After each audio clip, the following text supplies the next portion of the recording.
Good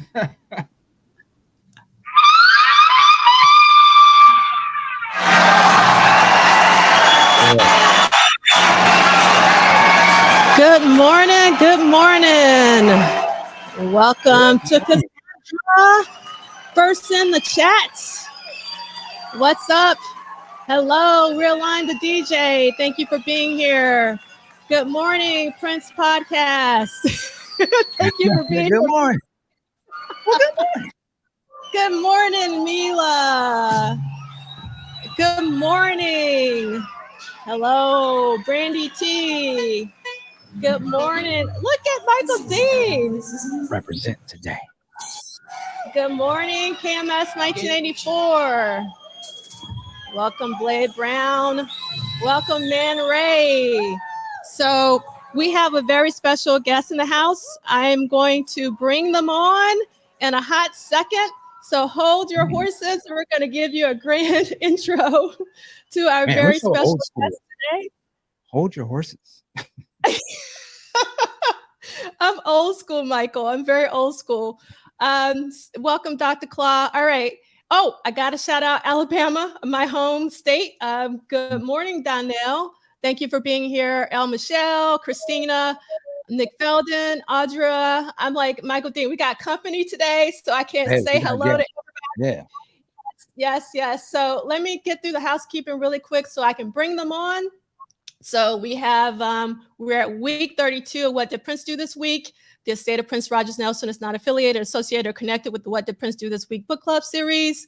We're going week to week, not date to date. We are, and this is our Prince book club schedule. And we're reading the expanded edition. Michael, do you have your book today? Oh, just pull it on up. Hold on, hold it. I gotta find my mouse. This is what we're reading. All right. Okay. Thank you, Michael. And hold on. Let's see. I'm trying to do this with the quickness because I don't want our guests to wait. They're archived on YouTube. You should know where they are archived, but in case you don't, this is our hashtag. All right. Today, we are going to continue talking about the First Avenue August 3rd show. And we have a very, very special guest. And I want to actually play a little intro for them, and we're going to bring them on stage. So here we go. Dr. Fink on keyboards. Oh. Well, that was quick.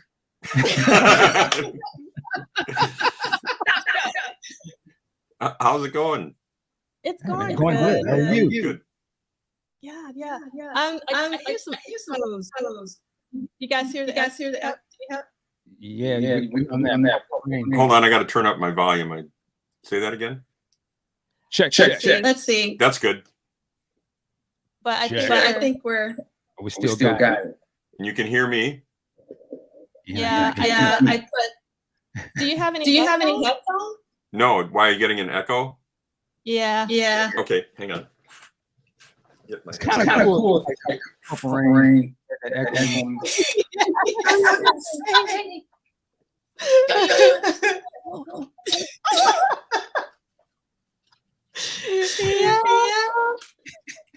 We're getting there. Yes. Oh, yes. We're waiting. We're almost there. Oh, there we go. Awesome. I was just getting good to it too. All right. The whole show that. Yes. That was fantastic, though. I loved all the echo and reverb. Dr. Fink, thank you so much, as always, for being here with us. We know that your time is valuable, is our most precious commodity, so we really appreciate you coming on to talk to us about the August 3rd, 1983 First Avenue legendary performance. But before we get started on that conversation, I want to ask you some other questions really quickly, because we've been reading Duane's book, and there are a couple of things I wanted to ask you about before we get started on the August 3rd show. So earlier we talked about you guys rehearsing at the warehouse at St. Louis Park in Minnesota. And I specifically want to ask you, whenever you hear the word body heat, what does that do to you? Like, do you have good memories of it? Are you tired of hearing it? Because you guys rehearsed that song to death. So when you hear Body Heat, what's the first thing that comes to mind? The James Brown vibe Yeah. that he would do. He liked to mimic James Brown a lot. So Yeah. that's what it brought memories of. But it's been so long. He used to say that, right? To bring the band in with a cue, correct? Like a specific musical Yes, cue. yes. Yeah. You And I guys, remember, yeah. you guys will rehearse Body Heat almost like for hours. And I was just wondering if do you still listen to Body Heat? Do you if you ever hear Body Heat, do you go like, oh no, not again, or you're okay with it? No, because the passage of time has watered it all down now. It's hard to remember all those little details, but it does come back from, hearing old recordings of rehearsal or shows where he did that, Yeah, So, yeah. And then but another no, really I'm not tired no, of it though, but go ahead. that's great to hear because it's such a great song. And I love James Yeah. Brown. And one more James Brown question. Sure. So I don't know if you heard about when Prince was on stage with Michael Jackson and James Brown, which was really shortly after the First Avenue show. The First Avenue show was on August 3rd, and this happened on August 20th. And I know that Bobby Z and Jill and Big Chick was there with him at that performance with James Brown. But when they came back, did anybody talk about it? Like, were there any rumblings about that particular performance of Prince on stage with James Brown? Do you remember any of that? No. And what's interesting, because I wasn't there and because of eventually what I saw on the video from that years later, I didn't even know that video existed until it was put out. Gosh, probably going on 10, 15 years ago or more when I first saw it. And yeah, I thought it was like very funny that Prince did what he did and how he behaved. It was kind of funny, and he was a little awkward with the whole situation, being up there with Michael Jackson and James, yeah. And James. So I don't know. I just that's a rare moment for him where he was flustered a bit, it seemed, by what was happening up there. Yeah. And then when he tried to leave, he accidentally knocked down some sort of stage prop or lamp or something happened, and he just wanted to get out of there because he felt like he was a fish out of water or something. Something wasn't right for him up there. Being with, I mean, those are so iconic. Both of those artists at that time were just huge. Prince was about to become really big, popularity wise at that time. But he hadn't quite reached the legendary status of those two yet. So yeah, I think he was intimidated maybe a little bit by it, or just nervous being around. Like, oh my God, I'm up here with these guys, So he was a little bit like a deer caught in the headlights a little bit there, possibly. Yeah. But no, nobody talked about it. I didn't even know it happened. So years later, Bobby never brought it up to me, unless they did, and I just forgot because I'm older now and memories start to fade. Of course. Yeah. Yes. So I have a question about the warehouse. This is a photo that was posted on Prince Vault. So this is the warehouse, right? Yeah, looks like it. I think it is. Yep. And then I read somewhere that you actually grew up in this area, that you grew up not too far from here. Yeah, this is located literally on the south borderline, south of that suburb of St. Louis Park. So they were like right on the border between St. Louis Park and, geez, it could have been Hopkins, maybe, the next suburb there. And then just to the east is basically Minneapolis, not far from that location. Maybe, Uptown is not far from there, maybe 4 miles. So I grew up on the northwest corner of that suburb. So in other words, if you made a beeline from the south border of St. Louis Park to the northwest corner of St. Louis Park, that's where I grew up. And it's not a huge suburb, but it was very densely populated because it was one of the first what they called the first ring of suburbs surrounding Minneapolis right after World War II. So all these developers came in and started building all these little cute little houses for the veterans to buy. You know, they were maybe running anywhere between $8,000 and $15,000. I'll never forget the first house I was born into. They purchased that house while my mom was pregnant. They'd been living and renting places before that with my older brother, but that first house, I think, only cost them $15,000. Wow. And then somebody renovated it. Wait, just to give you perspective. Sorry, go ahead. I know that was a lot of money back then, but yeah. So that was anyway. Then they got a different house, which was nearby, a few miles away, also in St. Louis Park. But both of those locations were in that northwest corner of that suburb. And there are about 50,000 at its peak. There are about 52,000 people in that suburb. Now it's down to 40,000 or so.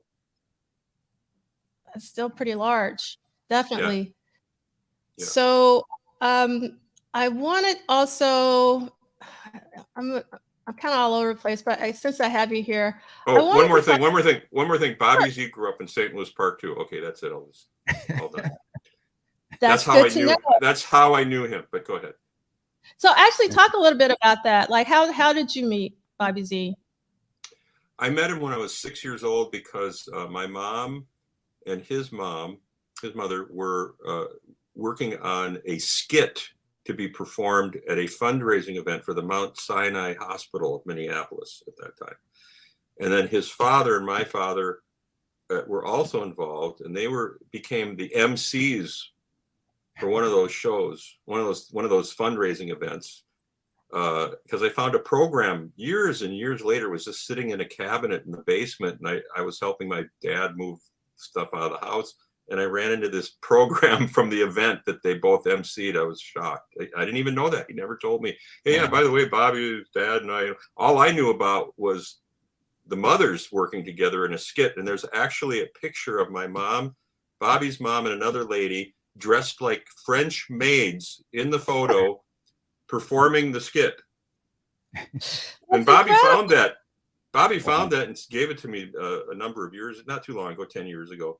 I have it somewhere in my archive, but yeah, I hadn't seen that until then. I was like, you're kidding. I mean, I knew that they did these events, but I didn't know there was actually a picture of them and an actual thing. So I went there with my mom just to hang out while she and Bobby's mother, Shirley, my mom's name is Harriet and Shirley, you know. Harriet and Shirley. Yeah. Like a TV show. Yeah, it's like Harriet and Shirley. So they did their, and they were working upstairs, and I was in the basement with Bobby where he had his little drum set. He was 8 years old. I was 6. Wow. And they had like a little player piano, like an upright down there too, that you could play and all that fun stuff. And then I think it was his house. I may have it confused with somebody else's house, but I know they had it upright down there for sure, whether it was player or not. And then we just hung out a bit. The thing is, I was a little younger than him, so he was kind of like a little standoffish, like, hey kid, you're a little too young for me. I want to hang out with my other buddies, you know. Get out of here. You're bothering me, kid. You know. But as we got older into school years, so then I was out of touch with him pretty much the rest of my childhood up until high school. So when I was playing in my junior high school band in 9th grade, he became aware of that group. He was in another group. He was in his 11th grade year, and he came over to see us perform one day. And I think that impressed him. So he just remembered that, kind of kept in touch and kept track of what I was up to in the group. And then in my senior year of high school, I joined a cover band that was playing around the 5-state area of Minnesota, you know, the Dakotas and Wisconsin, Iowa, and all that.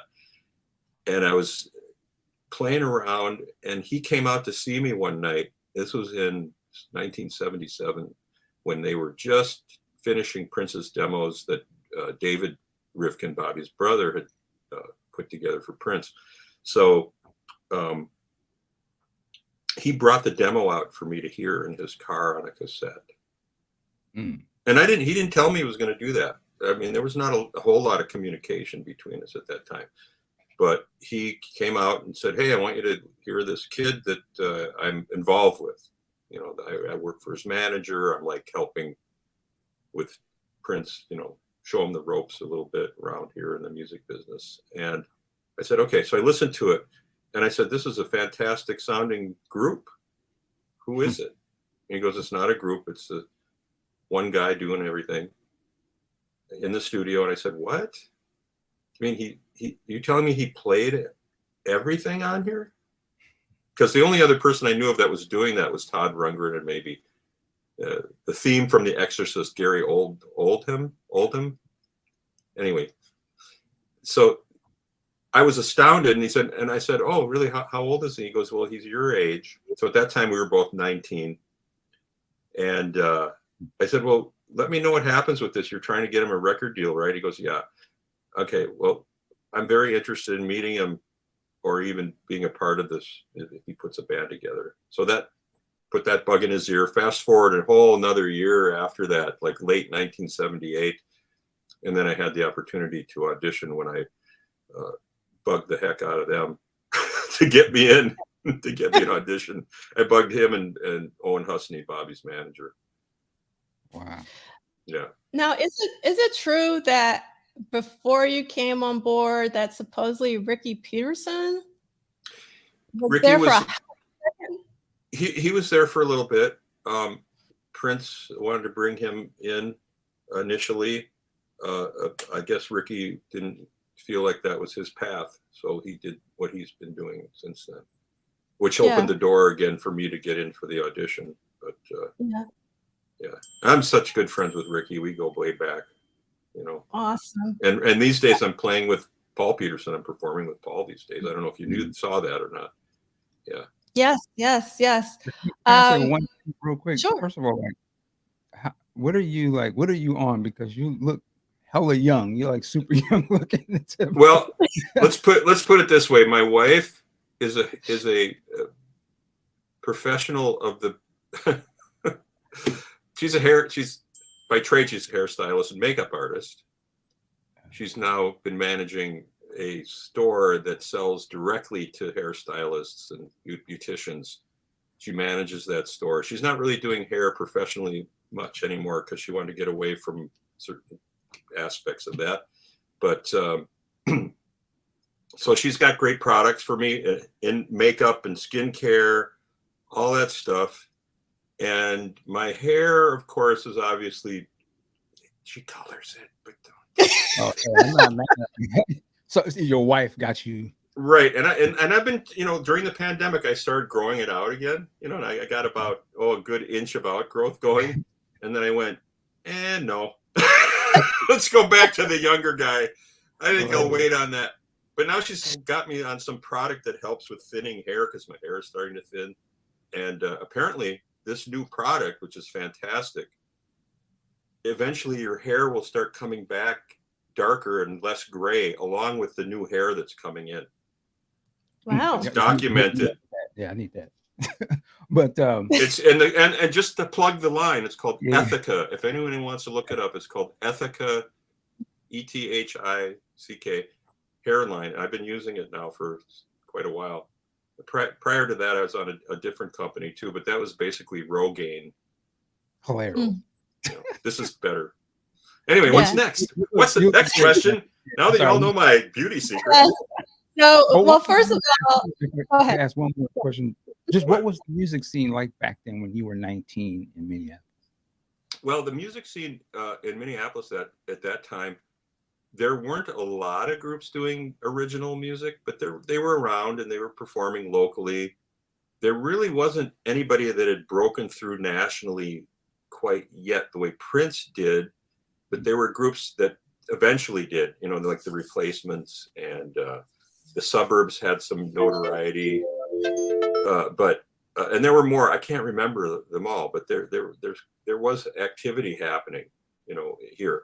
But the music scene was vibrant. There were a lot of places to perform, but it was mostly cover bands. There, you know, a lot of people weren't doing as much original at that time, but they were out there doing it. You know, it wasn't like a hub like Nashville or New York or LA, but it was churning like that. It was starting to get like that, and now I think it's doing it again. I think there's a lot of really great artists coming out of here again.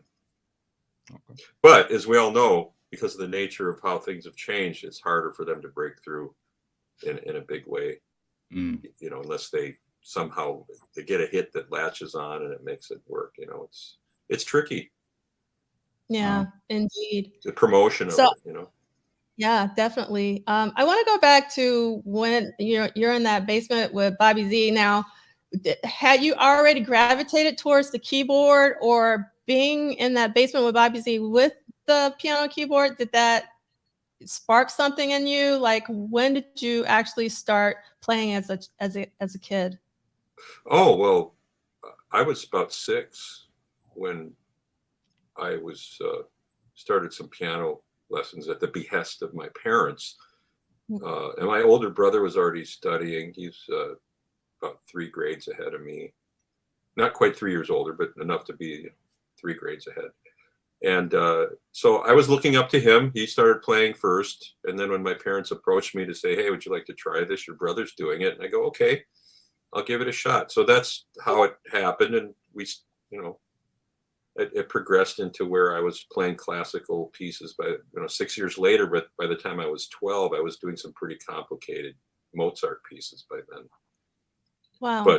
But then when I was 14, that's when I requested to switch from classical music to jazz and pop. And I found that this teacher in town that had a partner too. They ran this little studio in Minneapolis called Wigley and Associates. Some people know that. And Thomas, I want to give a shout out to my teacher, Thomas Weekland, who's still with us. I met with him, reunited with him last year for the first time in many, many years. He was a special guest at an event with me, Tommy Barbarella, and Jeff Victor, who's another fantastic composer, keyboardist here who I've known forever too, from St. Louis Park, and plays with Peter Himmelman of Minneapolis fame. You know who Peter Himmelman is? Anybody heard of Peter Himmelman? We'll talk about that later. Check him out. Anyway, so all great friends of mine. And so we reunited and had the teacher there, and we all hung out and everybody played and did stuff. Anyway, it was really just great fun. But yeah, so that's what I did. And then I studied under him for 4 years, Tom Weekland at the jazz side. But he kept me playing some classical music along with it on the side, just for the technical part of it.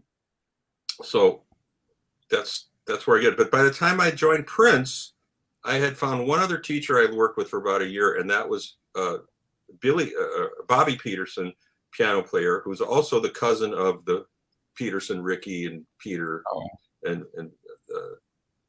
Patty Peterson and Linda and all the people in the family, and Willie, the amazing bass player, Willard. But regardless, he's an amazing jazz piano player. And I really enjoyed working with him as well. But that's where I got my training. And after that, I didn't really go off to music school. I know my folks really wanted me to move on and go to Berkeley in Boston or Juilliard or something like that. But because at the age of 20, I auditioned for Prince, he brought me on board, and then it just became, what it became. And it was like just going to school with Prince, working off each other and doing what we did.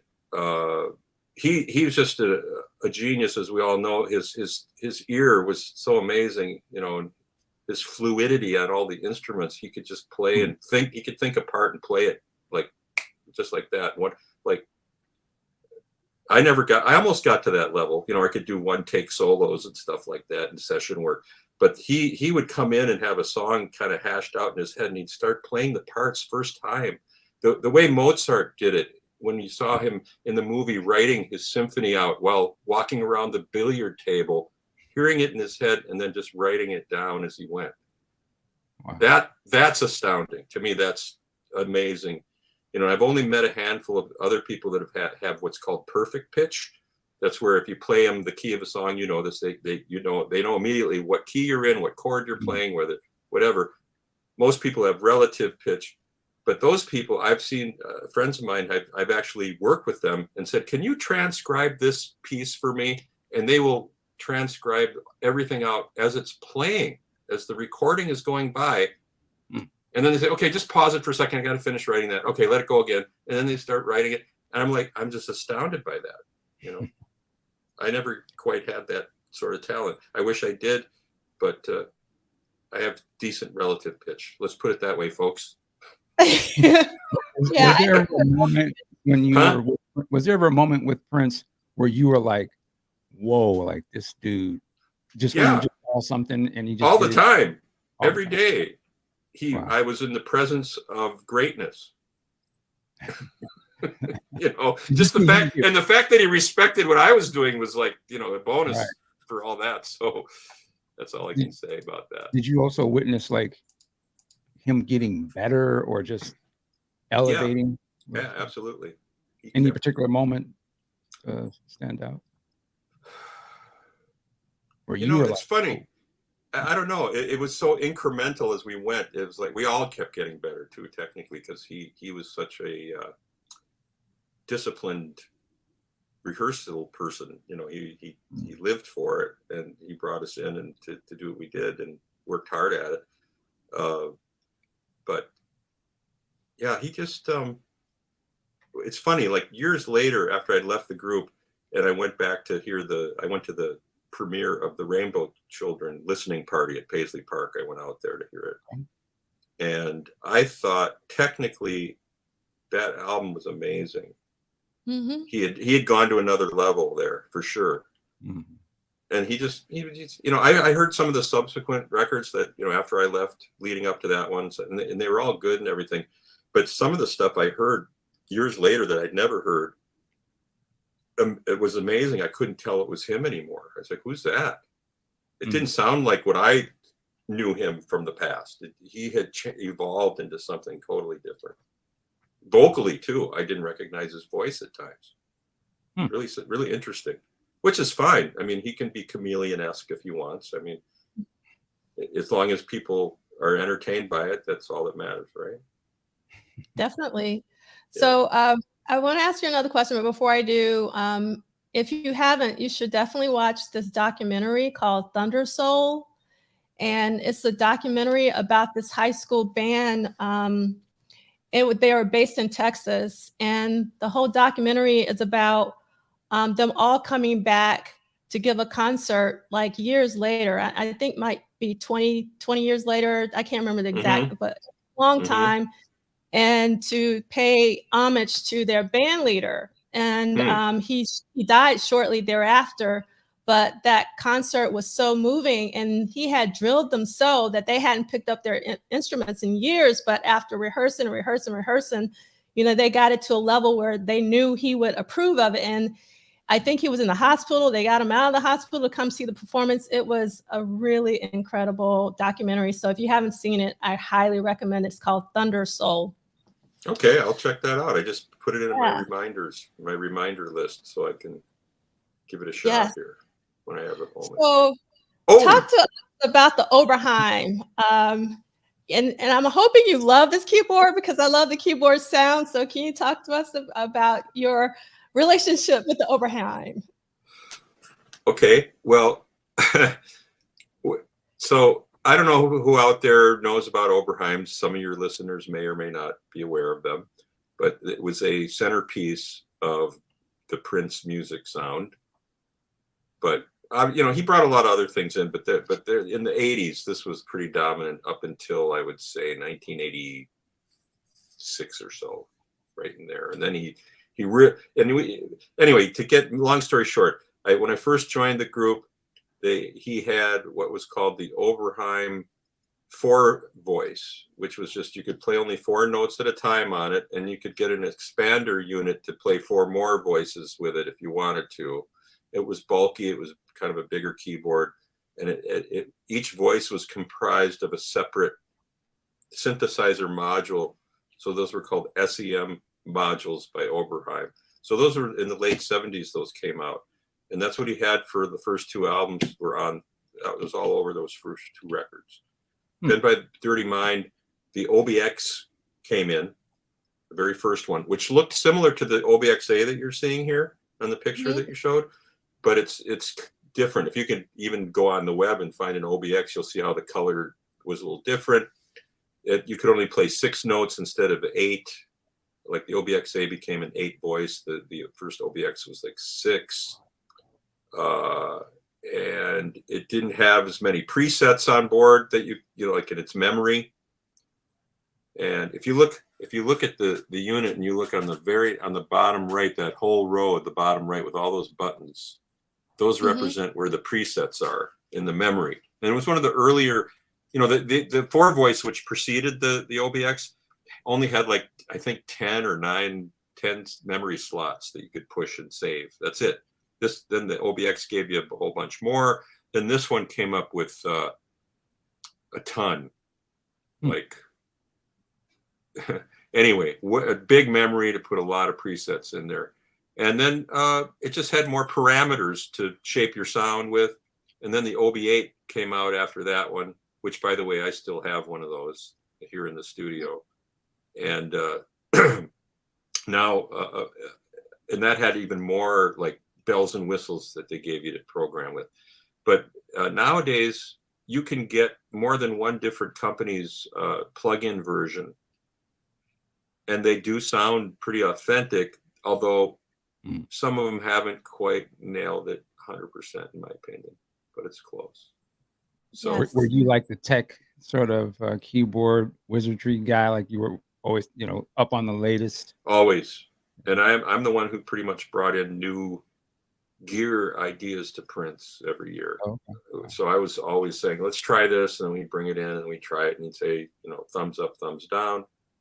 So, yeah, there are a whole bunch of other synths I introduced after the Oberheims, like the DX7, Memory Moog, and Sonic products.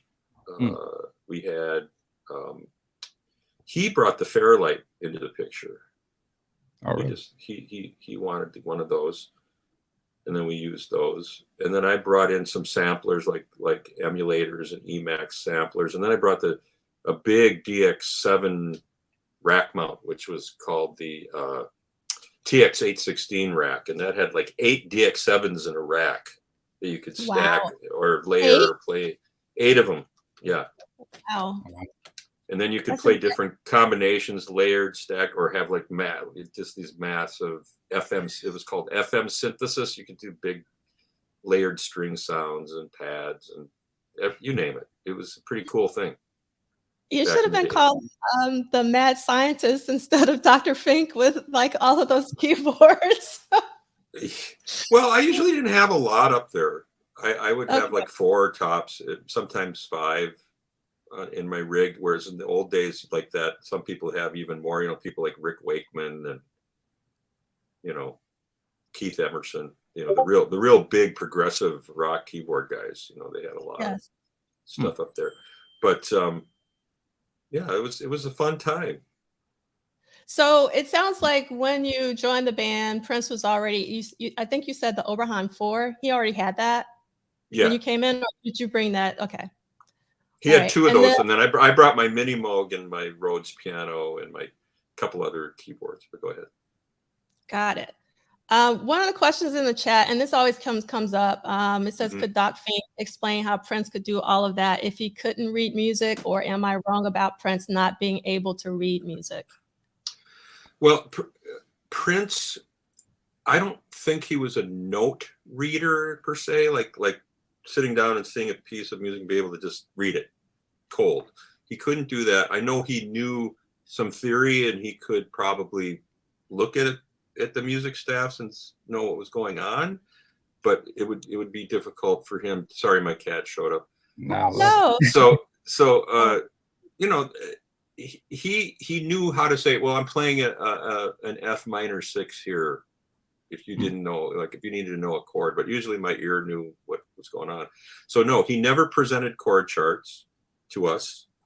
He would do all the music up here in the studio, play it, do what he would do. And if we didn't play on it with him and didn't know it yet, you got a cassette. Go learn that. Or if you can't hear all the keyboards, you can go to the engineer and have him make a special mix with just the keyboards louder or something if you need to. So that's how I would learn. And then I created my own chord charts for rehearsal and notation if I needed notation of notes for lines and stuff. But that was it. And yes, you can write music. I do it all the time anyway here, because most artists do these days. A lot of them, producers, it's all ear. It's all up in their head, and they play it. And they know the theory, so they don't really write it down. But I know there are people that do, write everything down.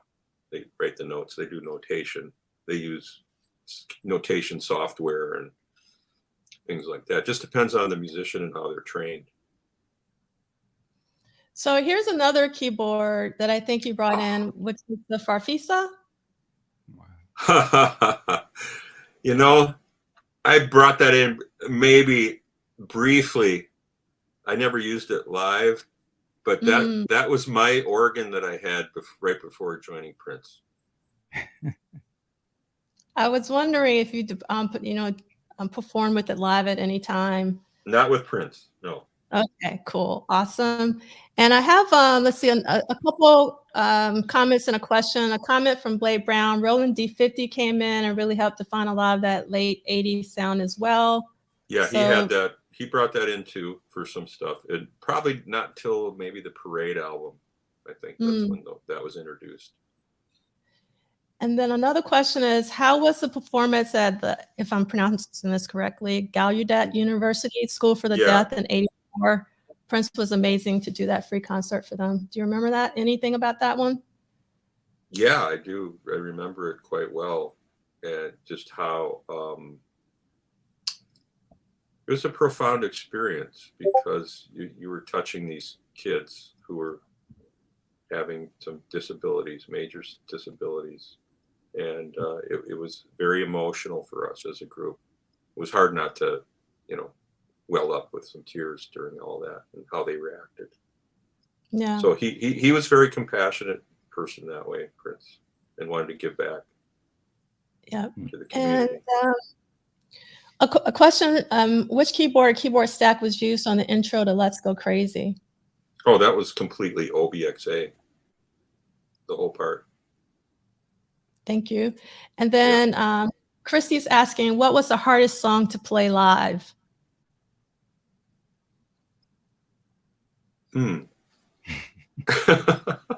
Well, we worked everything out technically I'd say maybe the hardest part was like the solo on When Doves Cry. But I mean, technically the rest of the song's pretty easy. It's just a matter of remembering the arrangement. Yeah. And whenever there was a synthesizer solo, like on Lady Cab Driver or Doves Cry, and particularly Doves Cry, because that technically was done by him in the studio by slowing the tape down and playing half speed on that solo, and then speeding it back up so you heard that, very, very Mozart Bach-like classical piece. So I had to learn that in real time, and that was interesting for me. But I managed to pull it off. You did.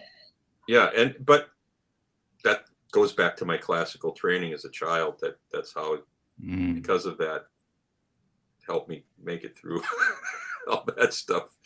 But he could have played that too if he'd really wanted to. He just was trying to craft this really unique solo, and he did it by doing it more slow, and really thinking it out to where he wanted it, how it would move. And I thought it was brilliant from a technical standpoint. It was genius, really. I mean, not too many people did that sort of thing. And it's kind of like, the end of Darling Nikki, when that whole backwards thing comes up at the end, and then when you play it in real time, or back in not reverse time, but when it says, "Hello, how are you? I'm fine." You know that, all about that. Yeah. So it's brilliant. Yeah, he has all those tricky things, and that was kind of Beatle-esque, doing that trick. That was kind of first pioneered by the Beatles when they did those backward things. But so while we're still talking about while we're still talking about keyboards, and we're going to get off the keyboards. Sure, go ahead.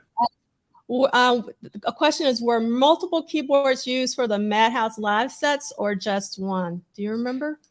Yeah, the Madhouse was a Yamaha what was called a Yamaha Kx88 at that time. In fact, I still have it in the studio. It's on my left, but I can't turn the computer. I still have it in here, just as a museum piece. I don't really play it anymore.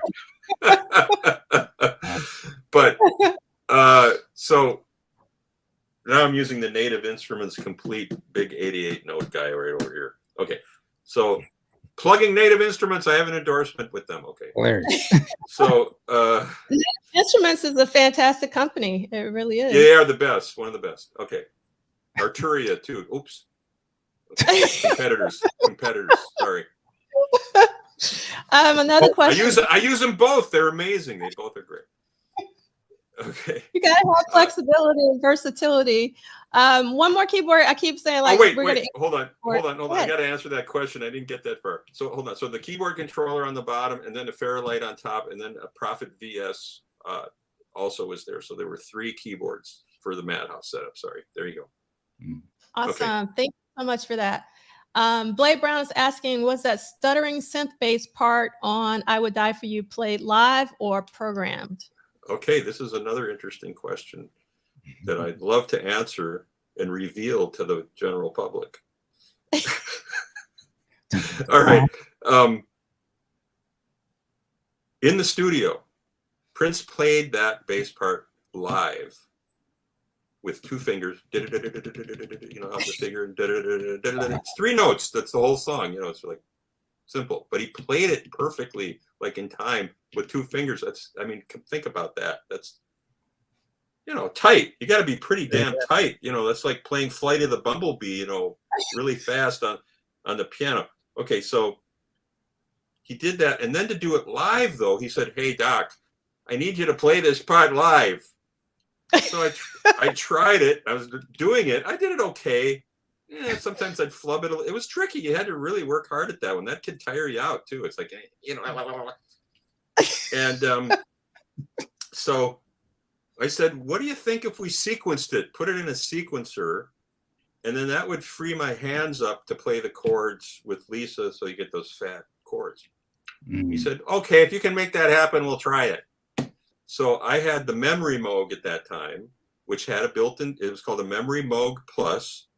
That was a 6-voice synthesizer by Moog at the time. That one of their early polyphonic, it came after the Poly Moog in like 1983 or 4 it was released. And I said, I got to have that on tour. Anyway, I was going to use it for, I used that for the solo on When Doves Cry actually too. So we created the bass sequence, and then the Lynn drum machine, which was over by Bobby for that song to trigger.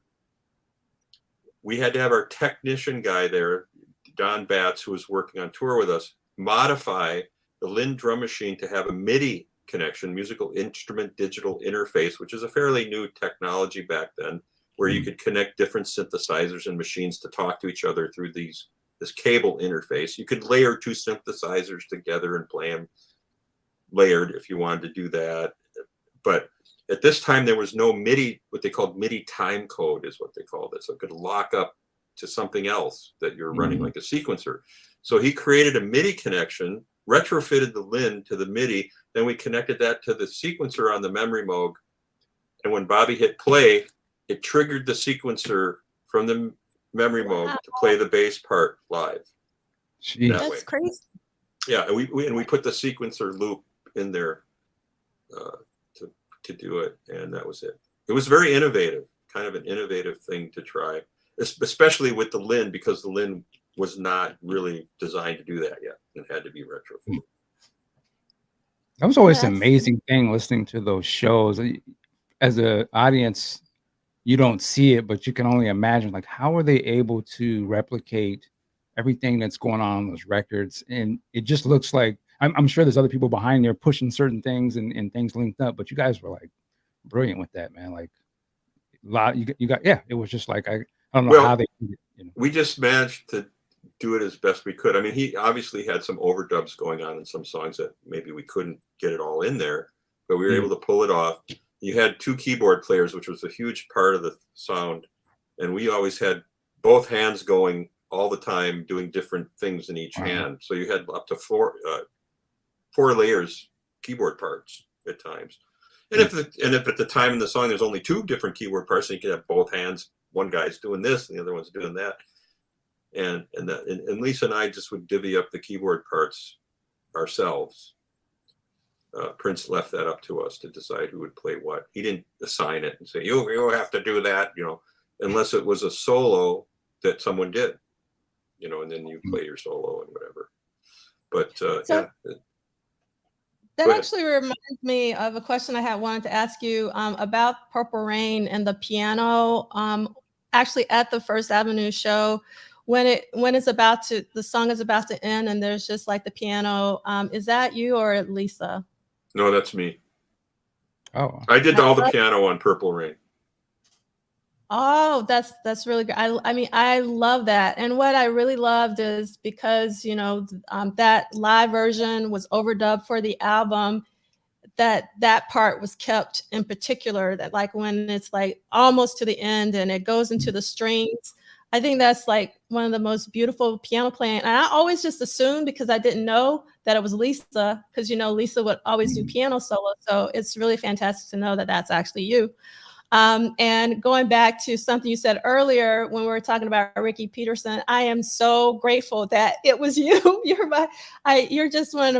are my favorite keyboardist in Prince's bands. And it's just such a pleasure to get to talk to you every single time I do. So I just want to say that. Well, thank you. And wasn't there like a Alicia Keys song that's sort of based off of that riff? I'm sorry? Isn't there a Alicia Keys song that kind of plays off of the riff of that piano? At the end of Purple Rain? Yeah, somebody. I don't know. I'm not sure. It was one of her singles. Yeah, oh, really? So sure. if somebody in the chat know, that would be good to know. So I just want to take credit for one more thing on Purple Rain, and that is the end of the song when Prince sings the high anthemic falsetto part line, the woo hoo hoo hoos at the end. That was actually a piano line that I started jamming on the day that we were introduced to the chord progression he had written for Purple Rain. We were all just jamming on it. And at one point I started playing this octave of that line. And then he started singing it with me, and that became part of the song. Wow. Wow. Wow. So that's how those things happen sometimes when you're jamming, little parts get written. And because he knew that, and because the band was so integral and all that, he did treat us fairly with artist royalties for what we did, as far as our contributions on those little parts, things like that. Do you still see royalties and stuff? Yeah, absolutely. Absolutely. Right on. That's so C Liegh to the rescue. He said that the Alicia Keys song is called Like I Never See You Again. And it uses the live version of the piano and the Purple Rain as a basis for Like I Never See You. Is that what she said somewhere in an interview? You can hear it. Did she actually corroborate that what was done for that song or not? Or is that someone's interpretation? That I don't know. But, we don't know, but everybody knows, it seems, except me and Michael. Everyone is putting the song in the chat. So I think Dr. Fink said, let me get my lawyers on now. I'm going to check it out. No, not that matters to me. I'm just wondering if she was inspired by it and actually used that line. Because musically, you can actually reuse the exact chord progressions of anybody's song and rearrange your melodies and lyrics and base your song on hit song progressions. And you knew that, right, Michael? Yeah. Angela. Just to hear it though, you can hear reused chord progressions all the time. Yeah. So one of the songs that you guys played at the August 3rd show was A Case of You by Joni Mitchell. And I was just curious, did Prince talk to you about Joni Mitchell, or like how did he introduce that he wanted to cover Case of You in this set? Or, can you talk, or did it just come out of the blue? We're going to do this cover? Well, we knew that he respected Joni as an artist. He was a huge fan, as we all were, really. And I actually had the opportunity, and he just said, hey, we're going to do this. Okay. Just come. He just decides and says, we're doing this, and it's okay. No problem. let's do it. Right? What are you going to say? No, I'm not playing that song. I don't like it. Can you imagine if somebody would say that to Prince sometime? No, I'm sitting this one out. You can sit them all. Yeah. Oh, that would be hilarious. Oh my God. I've never thought of doing that, but anyway, so I did get to meet her actually one time with Prince. Prince and I got to hang out with her. This was about, I think it was 86. Yeah, this was in 86 too. We were on the road somewhere with the band, and he invited me and my first wife up there to hang out, and we had a nice time. I got to play piano for Joni and everything. Wow. I'd written a song and played that. They all just kind of went, yeah, it's okay, you know. So was Prince very talkative to Joni, or was it like you and Joni talking? Like, do you remember? Oh yeah, everybody was chatting it up. She was there with her producer buddy. I don't know if they were involved more than just friends, but I think they were. His name escapes me now, unfortunately. But they were just, you know, you're in the presence of like one of the greatest, another great songwriter that you've looked up to all your life. It's hard because, like, you know, the second time I met Mick Jagger, the first time was very brief. Hi, nice to meet you at the show we did with opening for the Stones in '81. But then fast forward to like 1990, and he comes up and sits at my table with Jerry Hall and says, "Hey, you want to have a drink?" I go, "Sure." And I'm with my soon-to-be second wife and current wife. Thank you. And so coming up on 30 years. Wow. Anniversary. Congratulations. Yeah. Congratulations. What's that? Yes. Thank you. And yeah, but regardless of that, meeting guys like that, you know, people that I watched him on Ed Sullivan when I was 6 or 7, you know, it's like, and then all of a sudden they're in front of you is the real deal. And you're trying to not jump around inside, jump out of your skin, that you're actually meeting this iconic artist for the first time. You just have to pretend like you're one of them and go, "Hey, yeah, Mick, sure. Thanks for, I'm glad you liked the show." In the meantime, you're going, "It's a Mick Jagger." Okay. Well, it's so funny that you say that, because there's people that have that reaction to you. To me, I know they do that to me too. And so, as I said, and I tell them, yeah, I understand how you feel about meeting me. That's the same thing I did with Mick Jagger. I remember when I first saw you somewhere, I was like, "Dude, it's Dr. Fink right here." You know. Yes. Yeah. Now I can't get arrested in this town. These are jokes. Okay, sorry. I love that. All right. I do have some more questions, but I do want to get into the August 3rd show. So I've read so many books about August 3rd, like Duane's book. There's a First Avenue book, and I can't remember where I read this, but I remember reading something to the effect that Bobby Z said that and I'm paraphrasing, obviously, that he didn't really understand, you know, how legendary this performance was. It seemed like this performance was not just a normal performance, but it didn't really have like in real time, it didn't appear that this was going to be what it became, which was this, you know, really incredible performance that would precursor the album and the film of Purple Rain. So what about you? Like, during or leading up to the show, or during or after the show, like, how did you feel about this show? And did you really know the impact it really was going to have before the Purple Rain?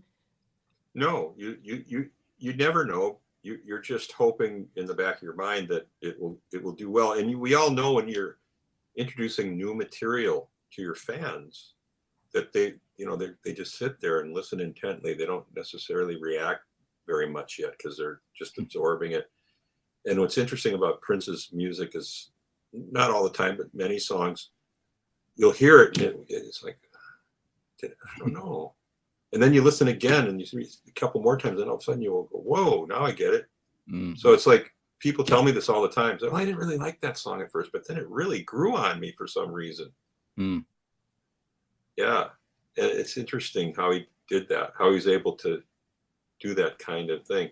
So he was writing for himself. He was never writing for people out there. He wasn't thinking about that. He's just doing his thing. This is how I feel. So it resonated, but not always at first, because it was so different. It was so unique and never heard before. It was like a otherworldly thing. How did you feel about those songs when they were new to you? I don't know how. I thought, how are we going to pull this off live for all of them? Darling Nikki alone is insane. Just the parts, the beautiful ones, just the synthesizer parts alone on that were challenging to make it work right. Because, well, anyway, I can't get into all the technical aspects of it without going long conversation, but definitely challenging for everyone.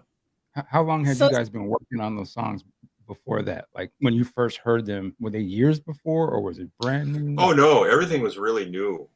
Most of that stuff was being created as we were, after we came off of the 1999 tour. I believe he wrote, from what I understand, he wrote up to 75 songs to listen to with Albert Magnoli, the director, that they wanted to pick stuff from, demos. And some of those we had worked on with him a little bit, but not everything. And then there was the one missing piece from which was Purple Rain, was the last song that got written that created the title for the movie, because Al said there's still this integral crystallizing song that kind of brings it all together that you got to do. And then he came up with Purple Rain. So I'm going to put this back up again. Like you said, with this particular performance, the audience was listening to a lot of songs that they had never heard before. So is it true that they pretty much were like, kind of like, what am I listening to? Like, what do you remember what the audience response was? Yeah, it was a bit muted. They weren't like going, oh, like, this is amazing. They were kind of like absorbing and clapping, but like, wow, that just went by, and what was that? You know what I mean? I noticed that a lot of times, even other artists, when they introduce material to a concert for the first time, that's usually more of a think about it thing, unless there's some just arousing, amazing performance that emotionally drives you to a standing ovation. But that's not too often with anybody when they're introducing their new songs. Yeah, what I was, it's been so long, like 40 years, and I listened to it like a week ago, and I don't know why I was surprised. I shouldn't be surprised, but the audience really responded to Little Red Corvette because it was, it was a hit. Yeah. Yeah. But to the songs that were new, am I right? Was it more muted? Correct. Yeah, it was more muted. Yeah, but when Little Red Corvette, it was just like a whole new audience they came roared. alive. Because they that's what happens. You get a hit, they want to hear the hit. It's this life in the music industry. That's what it is. And so again, you guys like perform Let's Go Crazy, Computer Blue. I want you to talk about Computer Blue because Computer Blue is my favorite song off of Purple Rain. And I know that you were integral to Computer Blue, so it'd be really great for you to talk about that. Well, I was semi-integral. My bass synth part kind of launched the song at a jam session once at a show. It was actually a 1999 tour soundcheck jam session, and I had played this figure that he latched onto, and then he just said, "Hey, I like that," and then he used it to build the song around. I had no other writing credits other than that on that song. He decided to give me a 1/5 of writing credit for that, along with Wendy, Lisa, who were brought in to do more stuff with him on it. His father, who basically wrote the whole melodic bridge instrumental, that line that you hear get played, and then Prince did the rest of the lyrics and melody and arrangement. So that's how that song came together. It was very nice of him and generous to give me a little piece of that, just for being the catalyst of what happened in the jam session for that track. And that's kind of like what happened with with Dirty Mind, the song Dirty Mind, when I wrote the music to that, it was just a jam. He said, oh, I like this. Come over and we'll record something, you know. But go ahead. What were you going to say? Sorry. I was just going to ask, when you did that thing, the riff with Computer Blue, was that like something that was done months ago and then you heard it later, or was it came off the top of my head at the sound check? We were just you jamming. It's funny. There was someone sent me a link to like a rehearsal in '83 around that time where we were just jamming on stuff, and everybody was kind of off in their own world playing stuff, and then we suddenly gel into some little groove and riff. And then we were joking around, and it was kind of like that. That's how ideas would come out when you're just messing around. I'm actually meaning, like, when you heard it become a song, was it immediately after you did it? Or like no, about maybe a month or so later. Okay. I think. Was that a common thing sometimes in the band? And you'd be like, you playing something, and he would just like, oh yeah, this is the song. No, it wasn't common. Okay. Not really. Not terribly common, but it happened from time to time. You know, Lisa and Wendy at that time, you know, once you got past the 1999, well, during 1999 and Controversies Up, Lisa was integral in the studio with the vocals and a few other things. And then he started bringing the band in more and more for session work. But for the most part, he always had songs fleshed out in advance.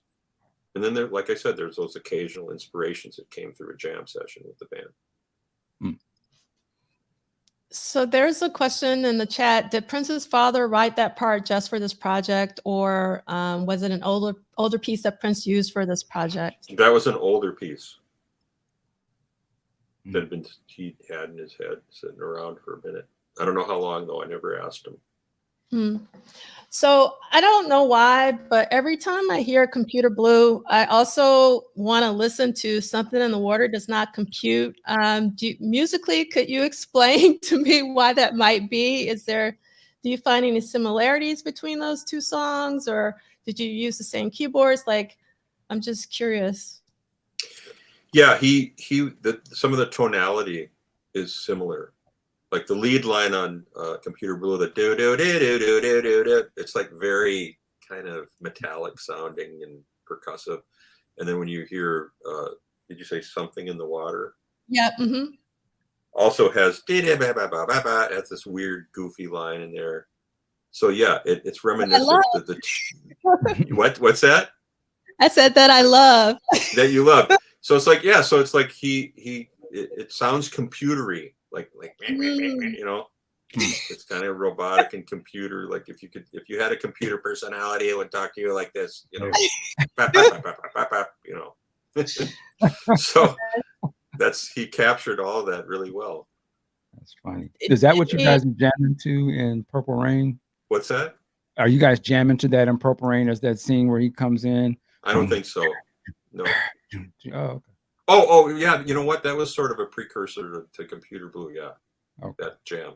I think you're right. Yeah. Awesome. So a legendary live performance that a lot of Prince fans love is Prince's performance of Electric Intercourse at this particular show. And he had recorded a studio version of the song earlier in 1983. Did he ever talk to you or the band about why he didn't want to? I mean, I know that The Beautiful Ones replaced Electric Intercourse, but he could have used it as a B-side or something like that, but he chose to not put it out. I can't answer that because he never discussed those decisions with us. If he did discuss it with anybody, it wasn't me. Mm-hmm. I've never had those kinds of discussions. Understood. And then I want to make sure I ask this question about Darling Nikki. In Duane's book, and I read another interview that you did, you talked about Darling Nikki as I'm paraphrasing. I wish I had the quote that you said, but essentially you felt that it was you're kind of scared of the song. And I wanted to ask you why. Is it because the audience was transitioning? Because you guys had played songs like Head and Sister, you know, for Dirty Mind. So Darling Nikki in my personal opinion, is kind of tame in comparison, even though Tipper Gore and, you know, the whole PRMC, you know, happened. But can you, like, do you remember hearing Darling Nikki at the first time? And like, did you have any concerns lyrically about it? Well, I personally didn't dislike the song. I thought it was a really cool song. I just thought it was going to be controversial because of the first verse with the magazine, Nikki, you know, in the lobby, the hotel lobby line in particular. But nothing else in there alludes to anything that's, you know, wrong or funny. There's no swearing. It's just like, oh, the PRMC is going to not like this. That's what I thought. Just that was all I was worried about, the controversial side of it and whether it would hinder people liking it or not. That's all. If it was going to hurt sales or you never know. Right. And I guess the question I'm really trying to ask is, you know, like back during the Dirty Mind times, Prince was still, you know, he wasn't pop. He was underground. He was like a cult artist. And by 1999, you know, he had, you know, grown his audience, and with Little Red Corvette, you know, it was a pop hit. And, you know, with Purple Rain, he had, you know, the most success he would have commercially in terms of selling records that he would have. So I'm sure that as a band, you guys saw him sort of get, you know, broader and broader audiences. And Prince himself, you know, was obviously trying to, you know, get larger and larger audiences because he deserved them, you know, being the caliber musician that he was. So I guess, like, it seems like Prince was trying to toe this line of still being kind of true to his roots of, you know, being free and open to say what he wanted, but while still trying to maintain, you know, like being more respectable, so to speak. It's a long question, but I think you get the gist of what I'm trying to say. What's that again? Do you get the gist of what I'm trying to ask? Like, do you think he was deliberate in trying to, like, tone down, you know, some of his lyrics? Yeah, I think so. Yeah. Later on, he did tone things down and became more socially conscious. I think, you know, A Sign of the Times was kind of his message of, you know, to the world, like, hey, we got to fix things around here. Yeah. And that was only 1987. Yeah. Right. Yeah. Crazy. So what I find interesting about this performance is that a lot of the songs that were performed live are essentially the same as they're sequenced on the album, as well as in the Purple Rain tour. And particularly, I Would Die For You going into Baby I'm a Star. Like, how did that happen? I'm assuming it just, you know, like that flow happened during rehearsal, or it seems like you guys would play, you know, I Would Die For You going into Baby I'm a Star. That just like that happened off the bat, that transition from one song to another. I guess. Yeah. I don't even remember. He just did it that way, gravitated towards it for whatever reason. And maybe in his mind at that time, he had planned the fact that I Would Die For You in the movie was going to do that too, in a sense, that it would be the last song in the movie. But they didn't exactly totally transition into one another. Or they did, actually. Yeah. At the end. Yeah. Yeah. So this is just a photo I found that I really liked, because it's really rare to find a photo of the whole stage from this particular performance. Yeah. And so we see Dr. Fink over here, and Bobby Z and Lisa and Wendy, and this being Wendy's first performance live. Yeah.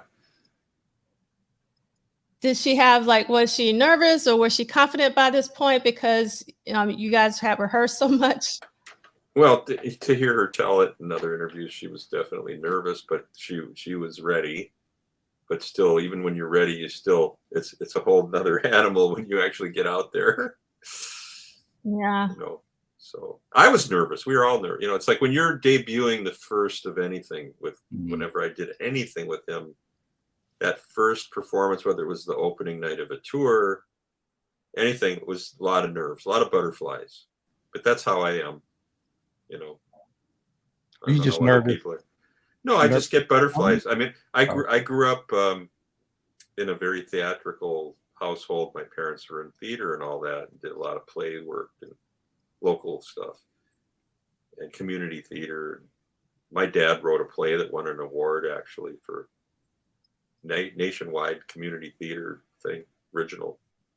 But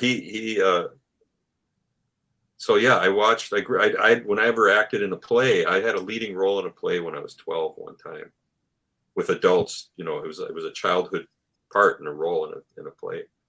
There's something called a Hole in the Head. You ever hear of this movie called A Hole in the Head, or a play that had Frank Sinatra in it? No. He plays a widower with a young boy, and he runs a rundown Miami hotel, and he's starting to go broke, and Edward G. Robinson, his brother, comes in to help him out, and his son's trying to fix him up with some woman in the hotel. Anyway, there's this song that came out of the movie called High Hopes, which became John Kennedy's campaign song back then. Wow. So, you know, by Frank Sinatra. So I played the role of this kid from the play, the Broadway play version. I'll never forget, I was so nervous going on stage that and then butterflies were flying in my stomach. I got on stage for my first line, and I just stood there frozen. Love it. Oh, man. They're trying to tell me the line. Say the line. I'm on stage. Suddenly I just woke up and went, and then I said the line, and I was off and running. But there was about like a 30-second just dead air. Yeah. So yes, we've all been there. We've been there. Stage fright is a real thing. There. Yeah. So speaking I never had stage, but go ahead. Your mom was in that short film that Prince misdirected, because that's what called A Hard Life. How did Prince get your mom into his short film? He knew my mom was an actress, and asked me if she'd be interested in doing this short film, and she said, "Absolutely, I'd love to do that." She loved Prince. You know, they knew each other at that time, and he thought, "Oh," and then my dad is in there too. If you look in the scene where they're all playing pool around the pool table, he's in there smoking a cigar and, you know, being. That's my dad. Wow. He's in there.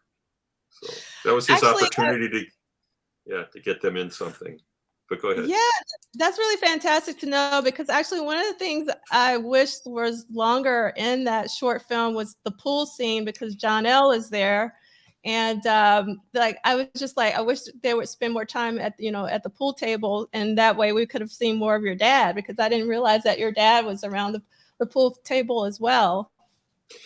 And I think, I'm trying to remember if my dad, Irving, of course, Irving and Harriet, you know, I'm wondering if he was in one of the Madhouse videos too. I can't remember if he was in one or if it was just the movie. I can't remember.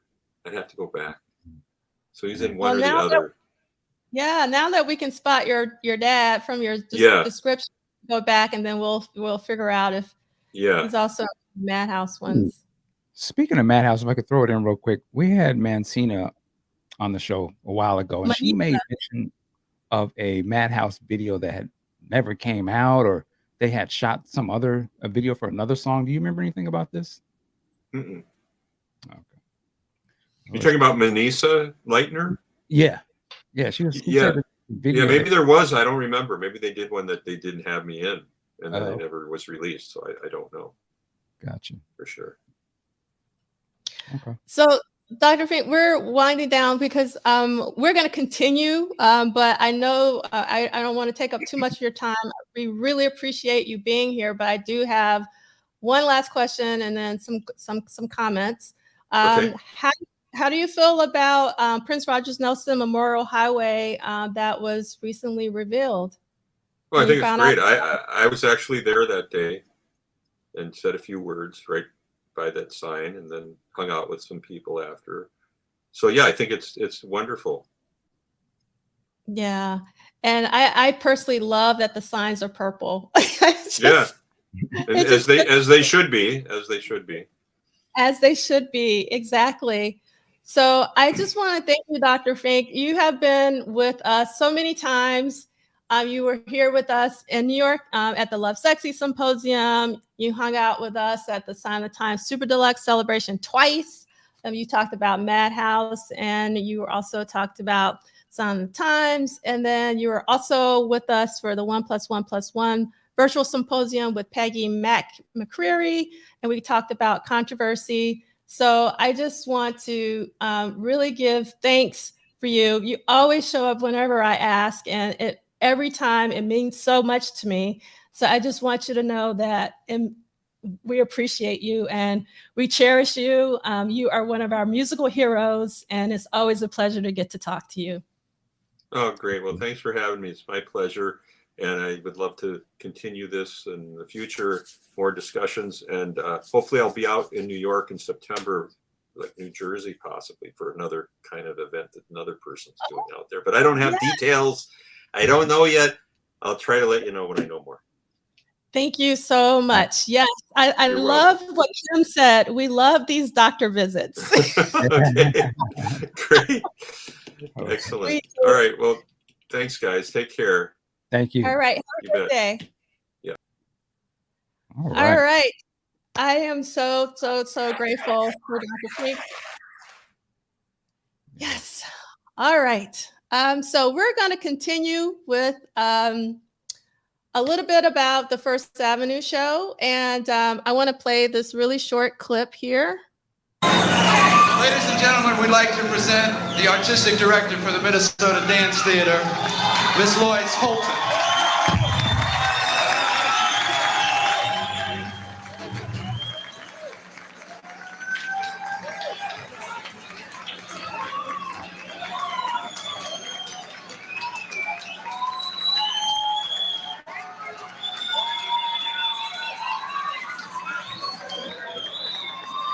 We don't have a prince in Minnesota. We have a king.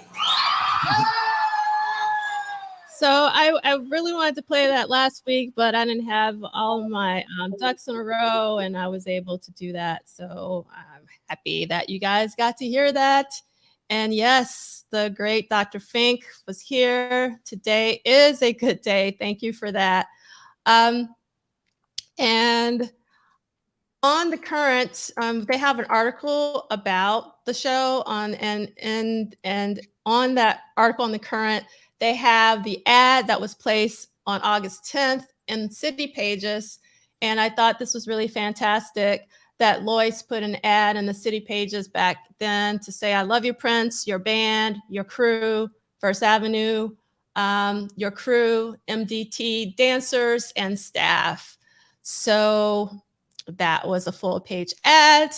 And last week we talked about, I think you were trying to show it, but you didn't show it on the screen. I didn't show it. Yeah, thank you. Hold on. Here we go.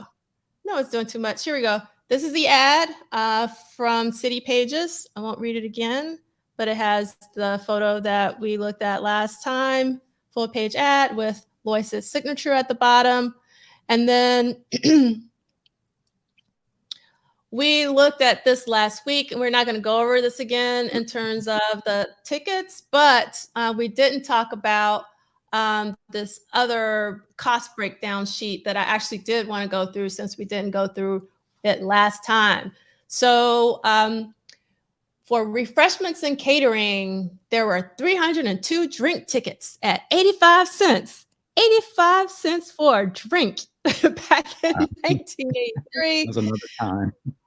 Another time, 400 were distributed, and there were 200. So that was $256.70. There was one bottle of Cavassier, one bottle of Corbel Brut Champagne. I don't know my spirits, Michael Dean, so I don't know Corbel Brut.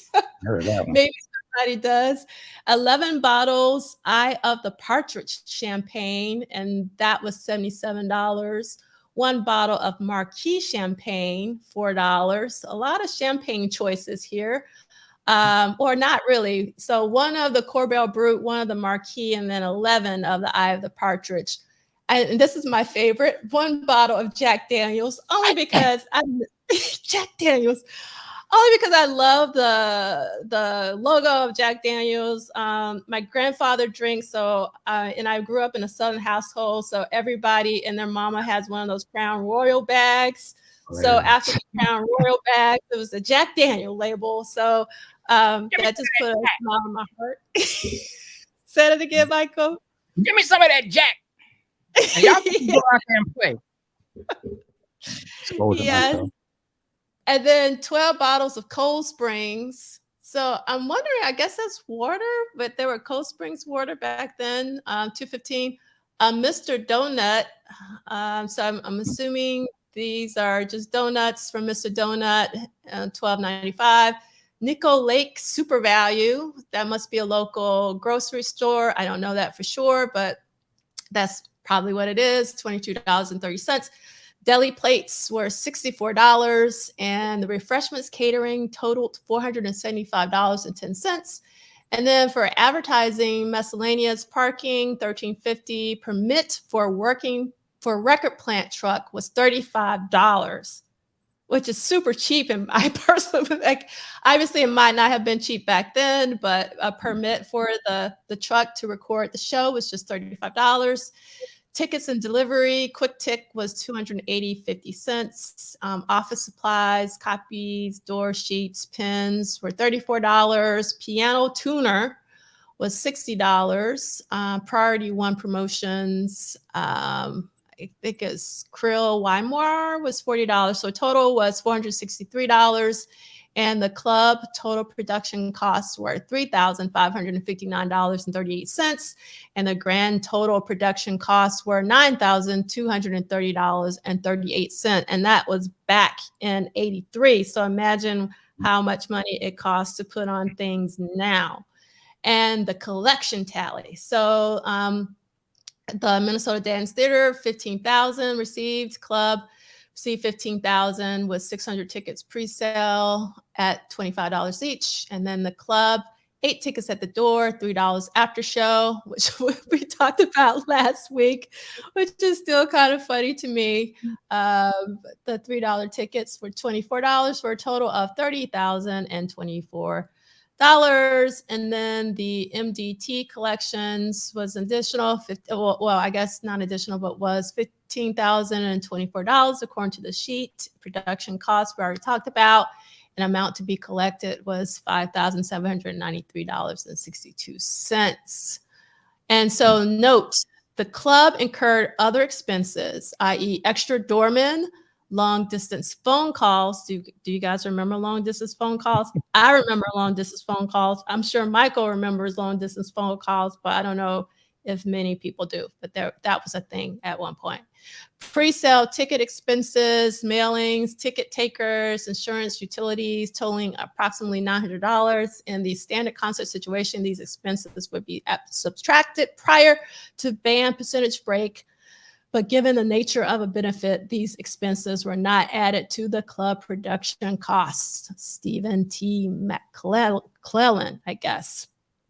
And yes, after 9 p.m. and those prices, collect calls included. Indeed.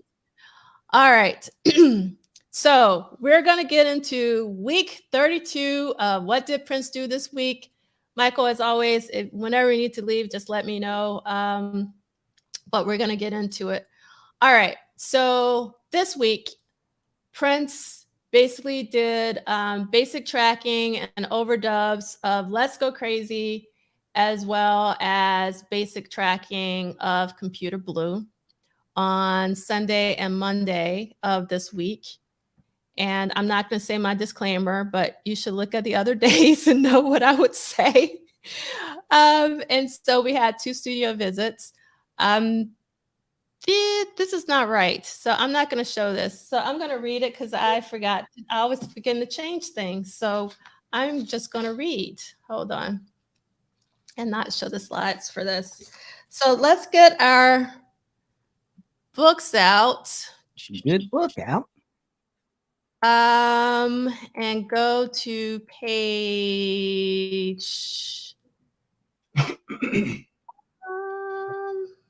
one. I'm like all over the place today. Hold on one second.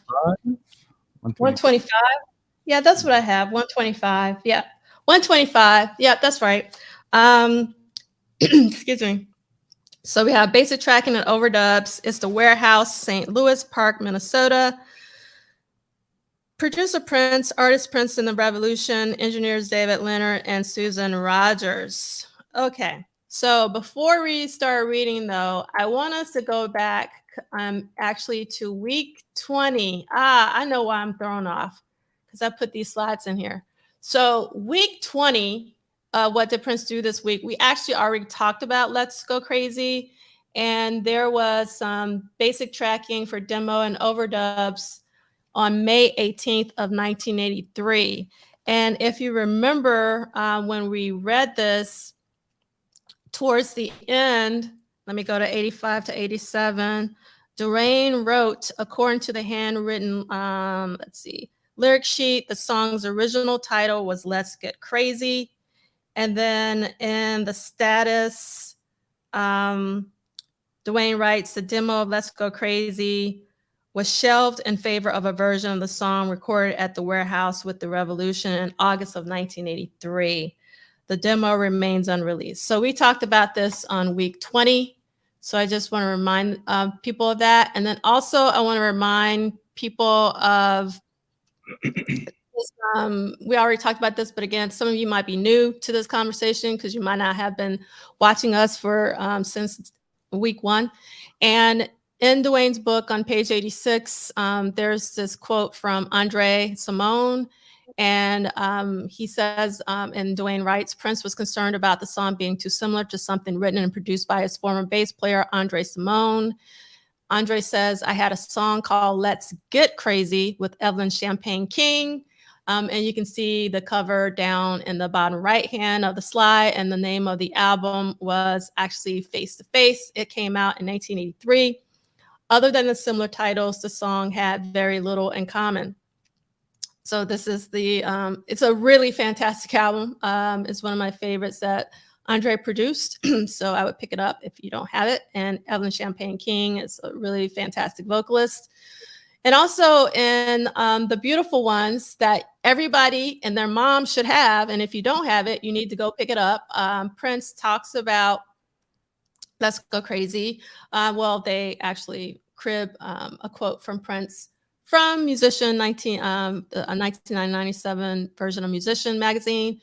And Prince says, my original draft of Let's Go Crazy was much different from the version that wound up being released. As I wrote it, Let's Go Crazy was about God and the de-elevation of sin. But the problem was that religion as a subject is taboo in pop music. People think that the records they release have got to be hip, but what I need to do is to tell the truth. So also in the Beautiful Ones book, did you want to say something, Michael?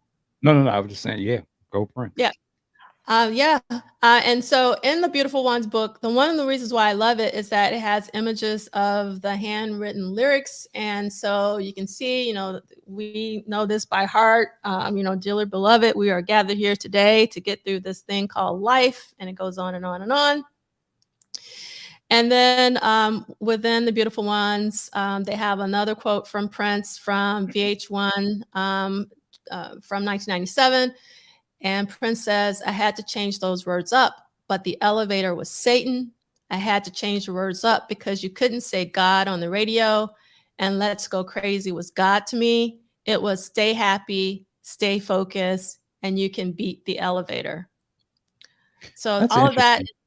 For him to say that. I was like, if all the things he said on record before that point, he almost like, well, I can't do this. It's like he could do anything he wanted to, but yeah, indeed. Could have said that. I mean, was the song "Erotic City"? They played that on the radio. But. Yeah, indeed. Hold on one second. I'm gonna do, since remember we're like in our living room and everything. I'm gonna talk to somebody while we're in the living room and ask someone like, C Liegh, if you're in a place where you can join, I just sent you a link because I would love to have you come on with us. But if you can't, just let me know. But I just sent you that email, and so pop on if you can. And while you're popping, I'm going to wait to see if you can come on, and we will go back if we need to. All right. So again, this is more of the lyrics, the second page of lyrics in the book, and I won't read those for the sake of time. And so we just talked about this, the Sunday, August 7th warehouse, basic tracking and overdubs of this version. So we want to do some reading, and I'm going to let Michael, if he doesn't mind, do some reading about Let's Go Crazy. All right. See. We're not going to read this whole thing because it's pretty long. I think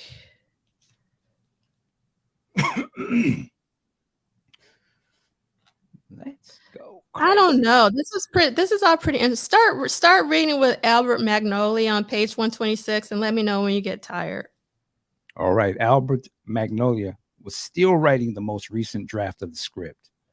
In the previous version, the movie opened without a music scene.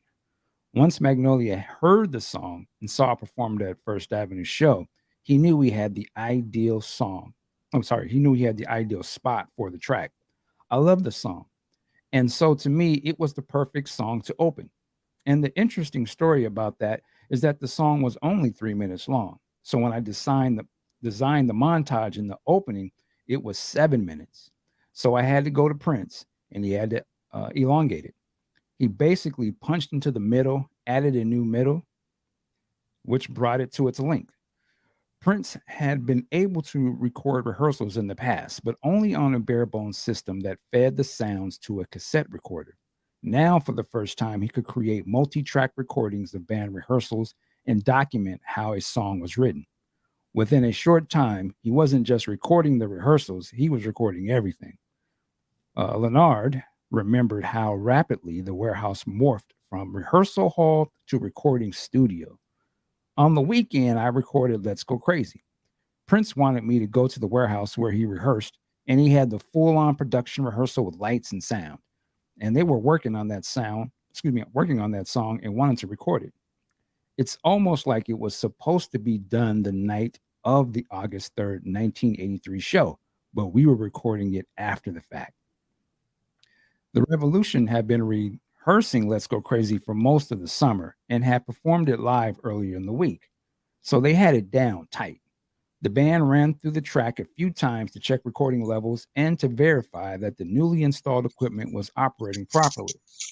Leonard explained in more detail about how everything was recorded. The drums on the song were 2 sets of LM1 Linn drums that Prince had Bobby playing pads on the triggers that were triggering the Linn drums. For the guitars, we mic'd stacks. The band had rehearsed it, so we just rolled tape and went. It wasn't more than 1 or 2 takes and it was done. It was my favorite song I recorded with him because I recorded it on a shoestring on a console with a pair of headphones.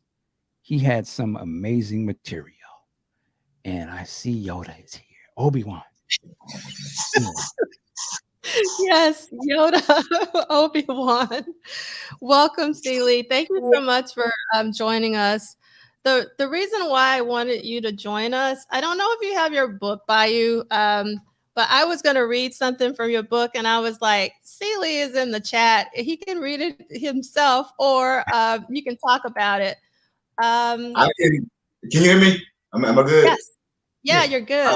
Yeah, I can talk about it, but if you tell me, I can put it up on my computer, and tell me what page you need me to go to. Okay. The version that I have, it would be 229. And it says one of the 2 songs of Purple Rain that went to #1 is Let's Go Crazy.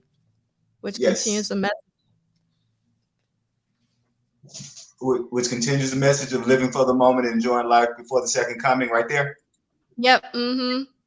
And how far you want me to go? I want you to go until "And When Doves Cry," which is like the break in the paragraph. So that paragraph. All right. I'll try not to stumble over my own writing. And enjoy life before the second coming. Quote, "Dearly beloved, we're gathered here today to get through this thing called life. But if the elevator tries to break you down, punch the higher floor. Are we going to let the elevator break us down? Oh no, let's go. The message stresses staying focused under the chaos of the physical world so that you are able to evolve to the spiritual world." As he asserts to Chris Rock in the VH1 to 1 interview, quote, "Let's Go Crazy was about God and Satan, but I couldn't say that on the radio at the time. But if you keep your head straight and you keep the beat the elevator, you can beat the elevator, the devil," end quote. The other charting song, "When Doves Cry" and "Purple Rain," expand the themes of the effects of rejection and isolation because of otherness and the need to stay focused on the goal of evolution. The protagonist is grappling with both himself and society, attempting to come to terms with his life. Like most of us, the kid, Prince's character in Purple Rain, knows and understands his flaws, but still struggles to overcome them. He is just like his father, sexist and insecure. The battle is to be better than what we are, better than the dysfunctional plans that we have been given, and evolve into being a better person. All of the songs stress the central issue of transcending the flesh, the physical plane. "When Doves Cry" and "Purple Rain" display more growth for Prince as a writer because they show a writer who is not just concerned with his pain. A way to deconstruct both When Doves Cry" and "Purple Rain" is to determine the cause and the concentration of the protagonist's pain.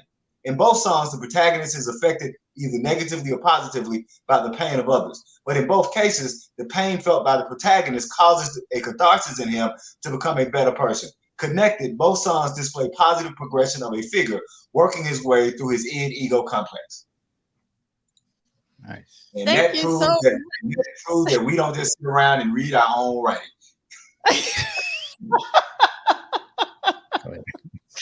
Indeed. So talk to us about, I mean, you wrote this a long time ago.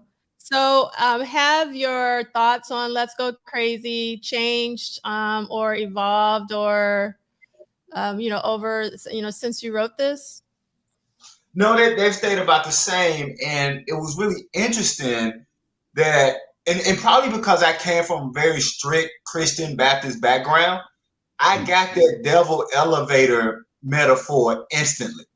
Now, let's be clear. One of the things I always tell people, if you freaked out about the Rainbow Children, it was because you weren't paying attention. Because Prince has always worked firmly within a Judeo-Christian framework. Like, so if you begin at controversy, right? Anti-Christian, that's Judeo-Christian framework, right? Even Ronnie Talk to Russia is Judeo-Christian framework. So when I heard "Let's Go Crazy," I didn't just musically hear Little Richard and Chuck Berry, right? And I tell people that "Let's Go Crazy" is a lot more Little Richard and Chuck Berry than Jimi Hendrix, right? Because it's interesting. I want to use this phrase because there's a lot more swing, and of course we know that Eric Lee's lyrics said that Prince couldn't swing. I don't mean that in that. So I want to be clear. I'm not trying to contradict Eric Lee's at all. I'm just saying that if you understand rhythm-based blues, right? Blues, rock and roll that derived from, say, Ike Turner's Rocket 88, right? Rocket 88 is the first rock and roll song. And Little Richard said that when he heard Rocket 88, he understood what his sound was going to be. And so Little Red Corvette, it is the child of Chuck Berry and Little Richard. But what you have to understand, and what a lot of people don't understand, is that child of Little Richard and Chuck Berry is gospel piano based. Rock and roll is really rock and blues, and I think, or rock and soul, and a lot of people miss that. So it was really easy for me to get the devil metaphor because I understood that Prince was always coming from that Judeo-Christian metaphor, right? And then when you connect that to like Purple Rain and the whole, no, what is Purple Rain other than trying to transcend pain, trying to say that there is something greater. In fact, that our physical relationships are really supposed to be metaphors for our spiritual relationship. In fact, for Prince, right, going further, right, the only love there is the love that we make. For Prince, it was always really clear. Your best example of your belief in God is how you treat other people. Right? If you look at all the Prince's songs, right, he is very clear that you should be about it rather than talk about it. And so, and if you always think about, where Prince places songs in shows. Little Red Corvette, Let's Go Crazy was always either at the very beginning or at the very end. And if you think about sermons, what do sermons do? At the beginning of the text, the preacher gives you the scripture. He gives you the context. And then at the end of the sermon, he comes and crescendos the scripture.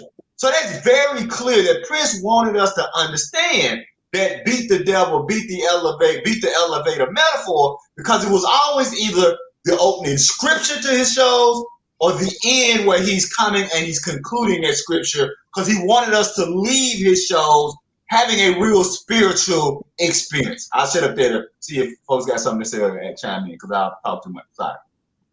Nah, you good. So, Michael, do you have anything you want to say? Because if not, I want to read something. Oh, no, go ahead. Go ahead. So actually, C Liegh, I want to read your writing to you, and I want you to respond to it. So I'm not going to tell you where I am. Just listen to me. So just take it in. These are C Liegh's words that I'm reading to him, which is kind of wild. It's like me saying working like a job with Michael Dean right here. I'm getting such a kick out of this. You guys don't even understand. All right. The songs written for the movie push the surface themes to strike a deeper chord and fully expose the ideologies present in the movie. Let's Go Crazy deals with embracing life over death. Physical death is inevitable, so one is pushed to embrace the spiritual life. And understanding Prince's definition of the word life, an electric word, life, it means forever, and that's a mighty long time. One realizes that life begins in the physical and carries through to the hereafter. There is a continuation, not a beginning or an ending. Thus, one is encouraged to make sure that the mind is ready to comprehend. Instead of worrying about how much of your time is left, ask him how much of your mind. Prince is rejecting the lie and limitations of the physical world and embracing the truth and liberation of the spiritual world. He is asserting that we stop looking for answers in the physical because those answers are limited and based on fallacy. Doctor Everything Will Be All Right will make everything go wrong. Pills and thrills and daffodils will kill. Hang tough, children. He's, in parentheses, God is coming. The only answer to our problems is a higher power, but we must stay focused and stay on course to survive the chaos and disorder of our lives. I love that. I love that. When I read that, I was like, yeah, C Liegh.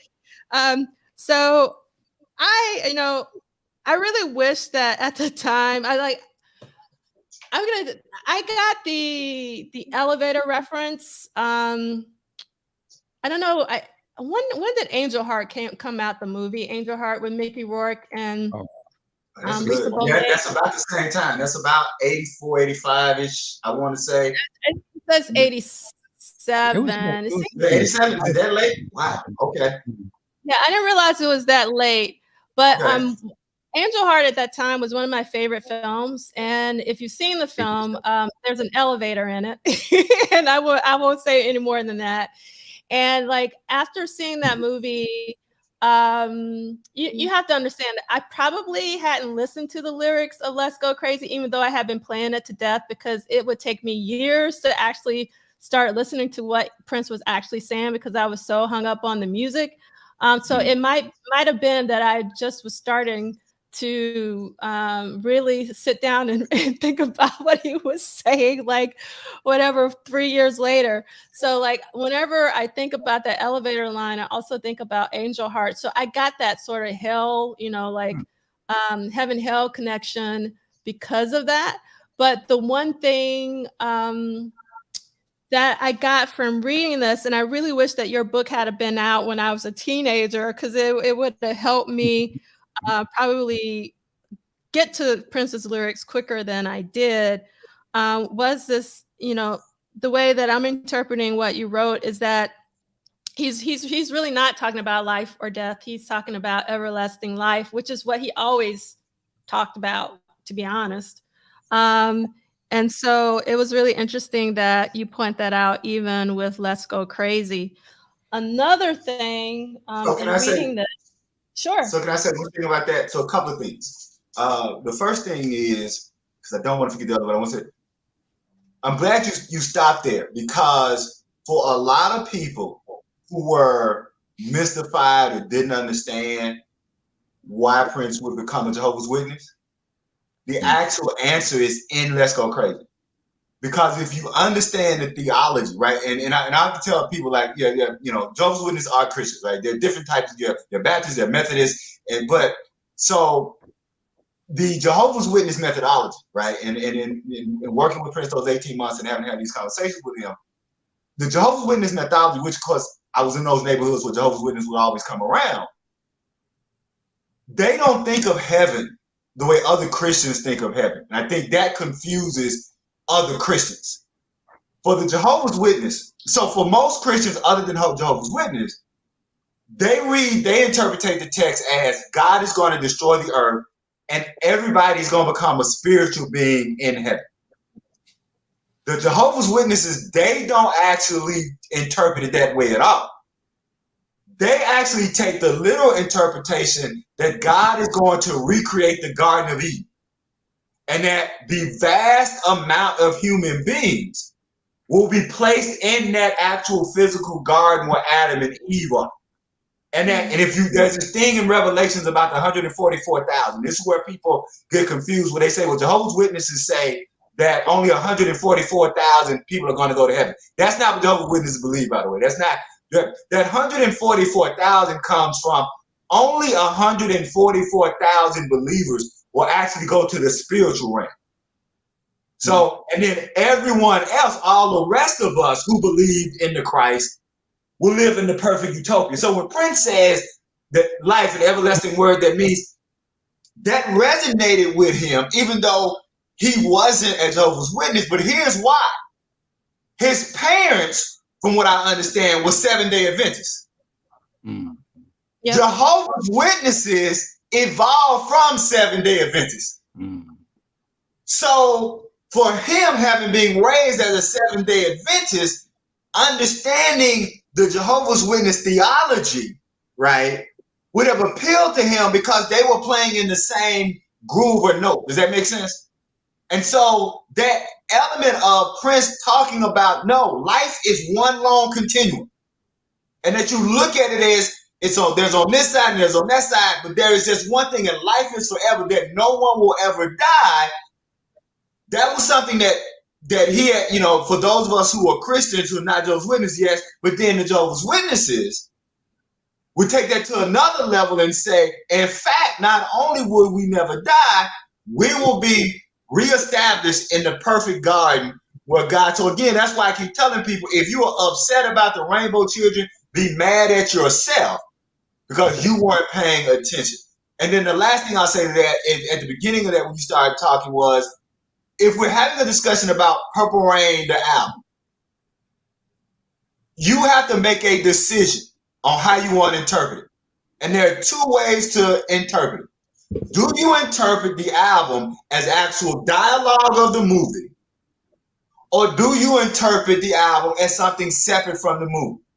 But you have to at least articulate that so people can understand. And why I say that's important is because I'm not interested in everybody agreeing with me, but I think it's both Brother Dean and Prof. Duff can say, if we understand your ideology, it helps us better understand. So when I did the analysis of Darling Nikki, and I talk about it being, she being a succubus, which is a female vampire, and had these things, what the signing of the thing, and people will say, well, no, they took that as a non-disclosure statement. If you connect it to the movie, you can't, because the kid in Apollonia didn't have a secret relationship. In order for the signing to be a non-disclosure, the kid in Apollonia would have had to been hiding their relationship. So then if they're not hiding their relationship, what is this signing? Then you connect that to what happens at the end of Darling Nikki, backward masking. What was the big thing in '84? The controversy around backward masking and the rock and medical groups putting satanic verses in their backward math. Prince is playing with this. Prince is troping that, but he's also using that to build the character of Apollonia in a way that the dialogue doesn't. And so what I say to people is, it's okay to interpret these songs however you want to interpret them, but at least be upfront. Are you interpreting the album as dialogue for the movie, or are you interpreting it as something separate from the movie? And then at least that way we can understand what discussion you're having. Now, sure.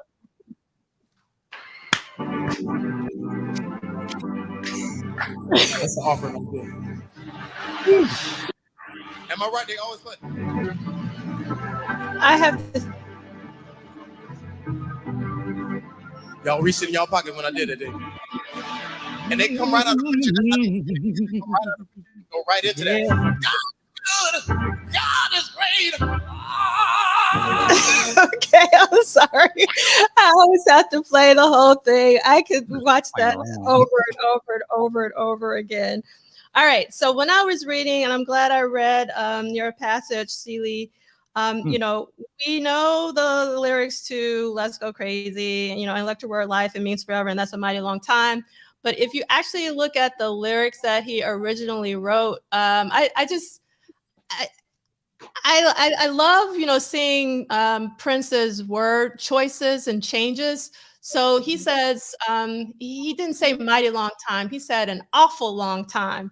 And I think it's just really interesting to see, you know, Prince as an editor, right, of his own words, and not, you know, just going with, you know, what he originally wrote. And so that further strengthens, you know, his ability as a songwriter. And I don't understand why he doesn't get recognized for his songwriting more, but that is which was actually the reason that was one of the reasons why I wrote my book, because my father, who was a big Stevie Wonder person, used to always say that in America and in the West, Black people get celebrated for our physicality, but rarely for our intellect. And one of the things that I'm talking about one more time is that Black people get celebrated for our physicality and rarely for our intellect. And the example he would use before he would discuss music, he would say, you have a white ball player and a black ball player, both would make the same move. The black ball player would be called talented and the white ball player would be called headed. And it's somehow the move was intellectual for the white guy, but it was purely physical for the black guy. And so my father would actually stop Stevie Wonder records, stop Smokey Robinson records, stop Platter records. Dear God, my father liked the Platter. Okay, that's just my own personal background.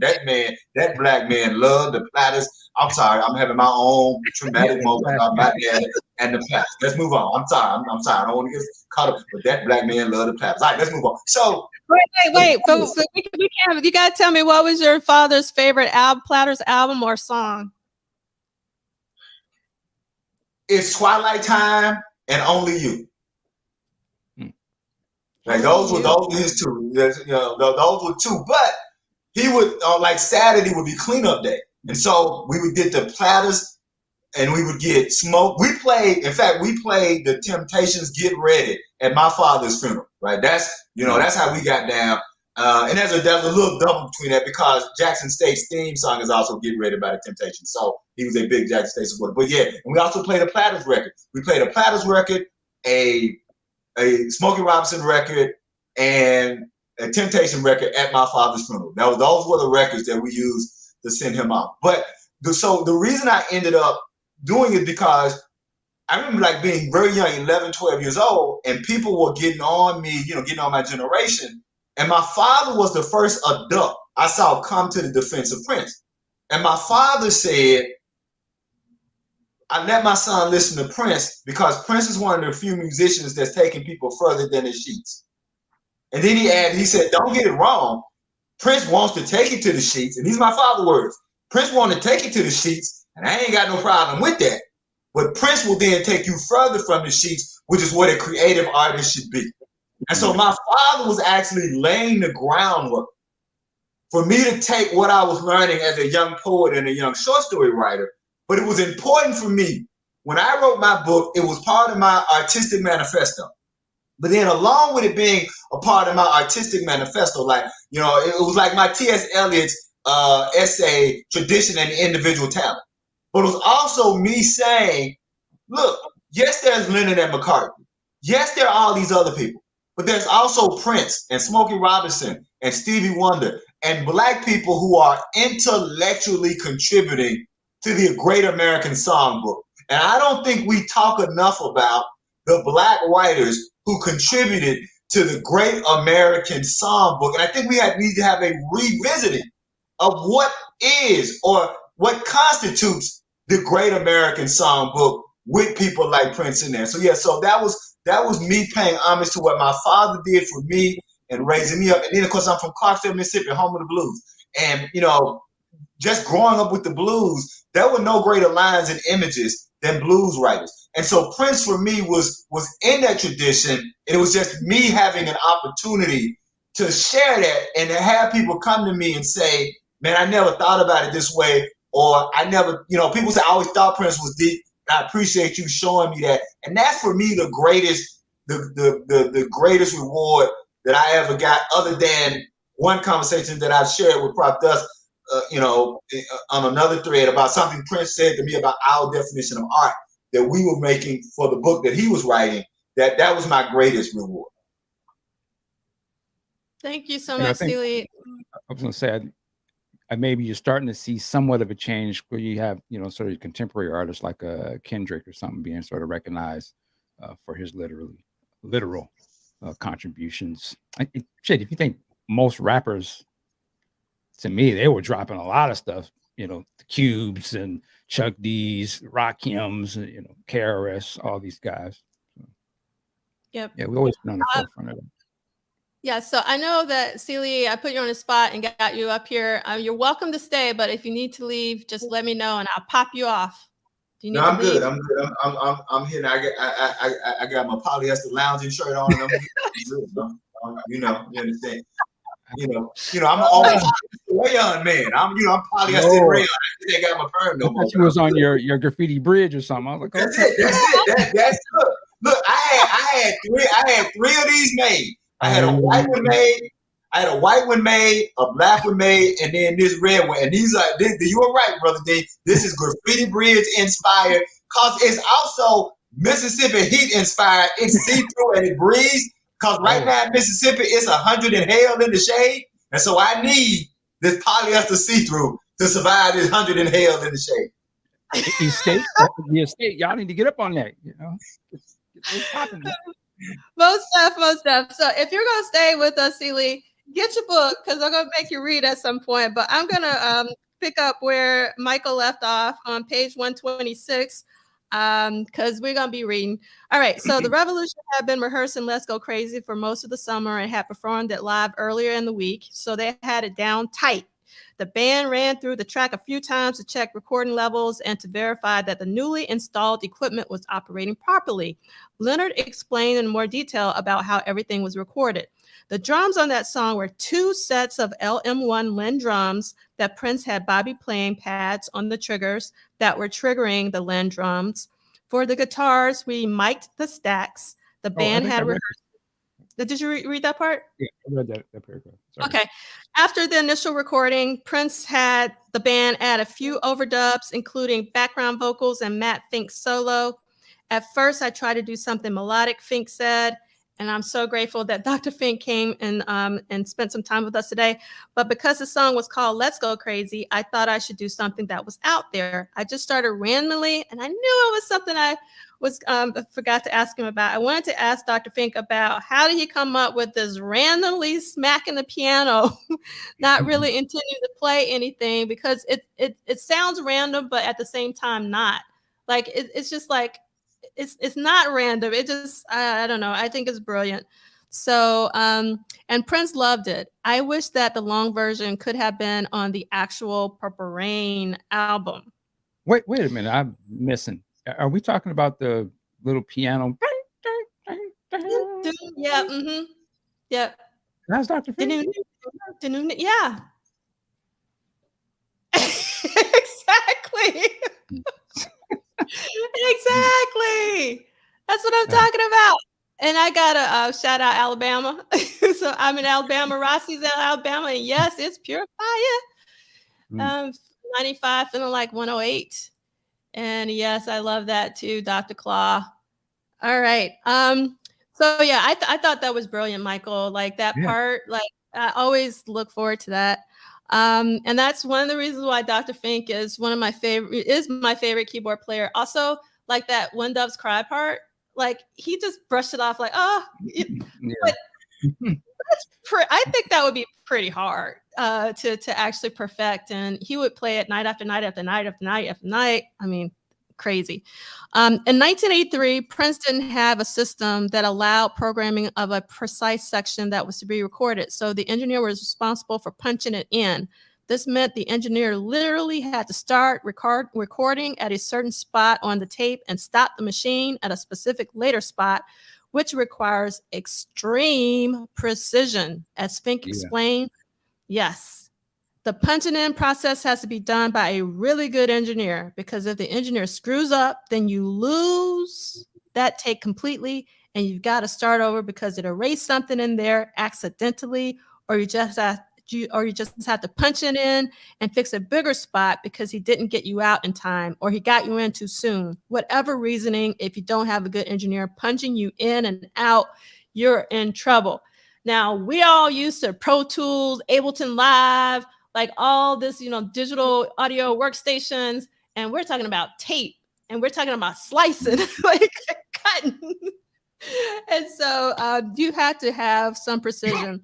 So David Leonard flew back to Los Angeles after the main part of the song was recorded, leaving Susan Rogers alone in the studio with Prince, who wanted to overdub some of his guitar work. The session was Rogers' first time fully in charge of engineering Prince's music. So Let's Go Crazy is the first time fully in charge of engineering Prince's music. And she reveals that it didn't go smoothly as she hoped. All right. So, C Liegh, do you mind reading Susan Rogers, paragraph 127? It's like I was operating the remote. Sure. And once again, Brother Duane, we love you, but a brother needs some bigger fun. Let's move on.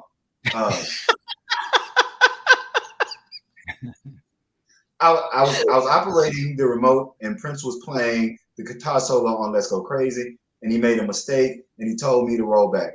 So I rolled back to the top of the solo, and the tape was playing, and I'm watching Prince play guitar.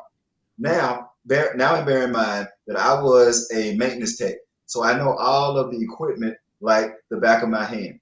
I wasn't a recording engineer, so he's playing the guitar solo, and the tape machine is rolling. But it's hold on. No. Hold on, rolling. But it's not in But it's not in the record. And I thought to myself, he's probably going to be mad at me if I don't record this. So I reached over and dink, press record. And he reached over and went dink and stopped the tape. And he said, "Who cued you?" I said, "Well, you were playing and I thought you wanted me to record it." He said, "Roll back. I'm going to play along. Watch me for a cue and then punch in." I was thinking, wow, I'm not fine. So I rolled back and he played the solo. I watched him and he would raise his head up, and as he would start to put his head down, that meant now. And so I punch in. So that was my first time punching in with him. I survived. And eventually we developed the understanding of each other to where he'd make a mistake and he wouldn't have to tell me. I just know based on his expression. I'd watch him. I never watch my hands. It was like being a player. You watch your artist, and your artist is going to play along, and there's going to be something in his face or body language that tells you that he's ready now, and you wait until the appropriate place in the bar and just go to the head of the bar where there is an appropriate pickup. And the two of us work very seamlessly together. So we developed that kind of working relationship. All right, let's stop there. Now, this is, I think, I think this is an incredible story that Susan Rogers tells. I can't imagine what she felt like because well, actually I could, because I would just probably be in terror, thinking that, oh my God, I didn't punch him in, he's playing this amazing, piece of guitar. And, but it turns out she was okay. She was cool. But then having to watch Prince like a hawk to figure out when he's going to want you to punch him in, I can't imagine how stressful that could be, especially with the hours that they worked. You can imagine the intimacy of really understanding him, his body language and how he plays, to be able to know, like, see his physical cue of, okay, this is where you start punching. I mean, that's amazing to hear that so many years later. In the process of, because on my mind, sometimes I think like he's just playing it all the way through sometimes, but the fact that no, he's even coming in and like, okay, I'm gonna play along and I'm gonna get the feel for it. And then when y'all start to really get it, boom, hit me in. That's amazing, man. I can't imagine what that was like to work with somebody of that caliber, to know them well enough to be able to catch those moments, And I would say, I'm learning to give Susan Rogers a lot of more credit that I didn't in the past, because I have to admit that she did something that I don't know if I was ever able to do. And that was, Prince was always taking people who were not vets and putting them in primary roles. And when Prince hired me, right, I never worked with helping somebody famous write a book before. And kind of reading this with Susan Rogers, I had to learn, because a lot of the times in those 18 months, I never knew when he was talking about the book. Like I never knew if this was something that was going in the book or if this is something that, and so I had to try to learn. And I'll be honest with you, I never fully did. So I just started writing everything like it was going in the book. But unfortunately for me, what later people had, I wasn't allowed to write in front of him. So not only did I not know what was going to be in the book, I would have to, you hear people talk about the famous hotel that's across from Paisley Park, right? I would have to spend however long I would be in Paisley Park and try to remember everything, and then rush and his assistant at the time, I want to say Lynn, I think it's Lynn Anderson. It's either Lynn or Linda Anderson. She's since passed. She would always want to go and get me something to eat. And I was like, no, I can't go get anything to eat, because I have like 2 or 3 however long hours in my head. And I would have to try to go and dump all that and then write it all out. So reading this with Susan, it really gives me an even greater appreciation of her as someone who was in that position, where Prince was never the type to say, do this way, right? He saw something in you that he thought maybe you were good enough to do this, but he was also the kind of person that if you weren't what he thought you to be, you'd get a pink slip. And so I have to give Susan Rogers her props that she was able to, as she said, there was no meeting where I'm going to tell you when to do this. And again, like I can tell you, and for me, I don't know if I ever got it right. I just started writing it because I was confused for 18 months. I never knew what was and what wasn't going to be in the book. So I just wrote down everything. I'll shut up. Wow. Just for the people who don't know what you're talking about, to give them some context, what were you talking about there? So in 2002, so right after Prince had converted to being Jehovah's Witness, he called me because he wanted to write a book.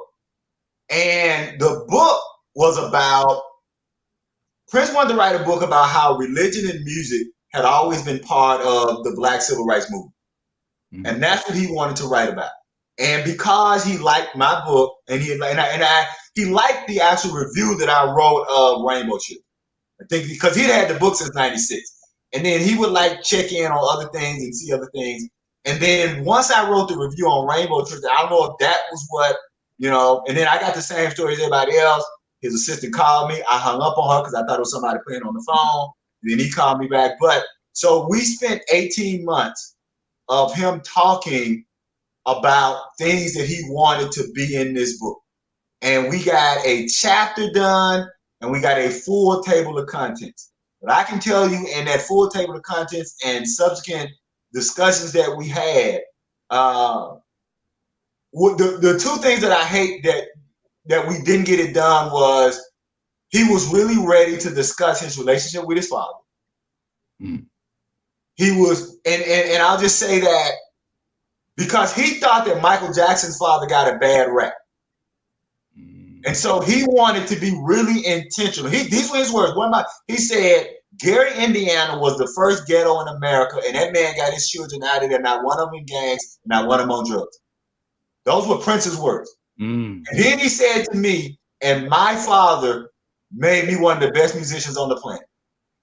Mm. So he was really wanting to be intentional about that aspect and just about music and religion and how that had always been. But as y'all know, his mind was such that he was always, I don't want to say all over the place, but he was making connections with things that most people don't make connections. And he just assumed you were going to follow along.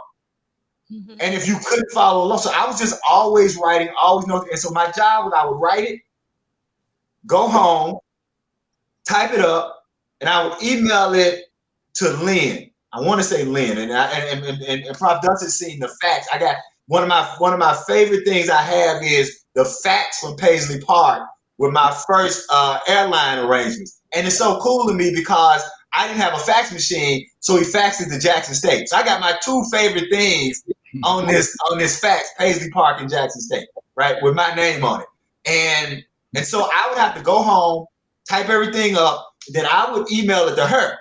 And then she would give it to Prince, and then Prince would call the next day, and or honestly, he would call like 1, 2 in the morning, and as everybody say, be wide awake.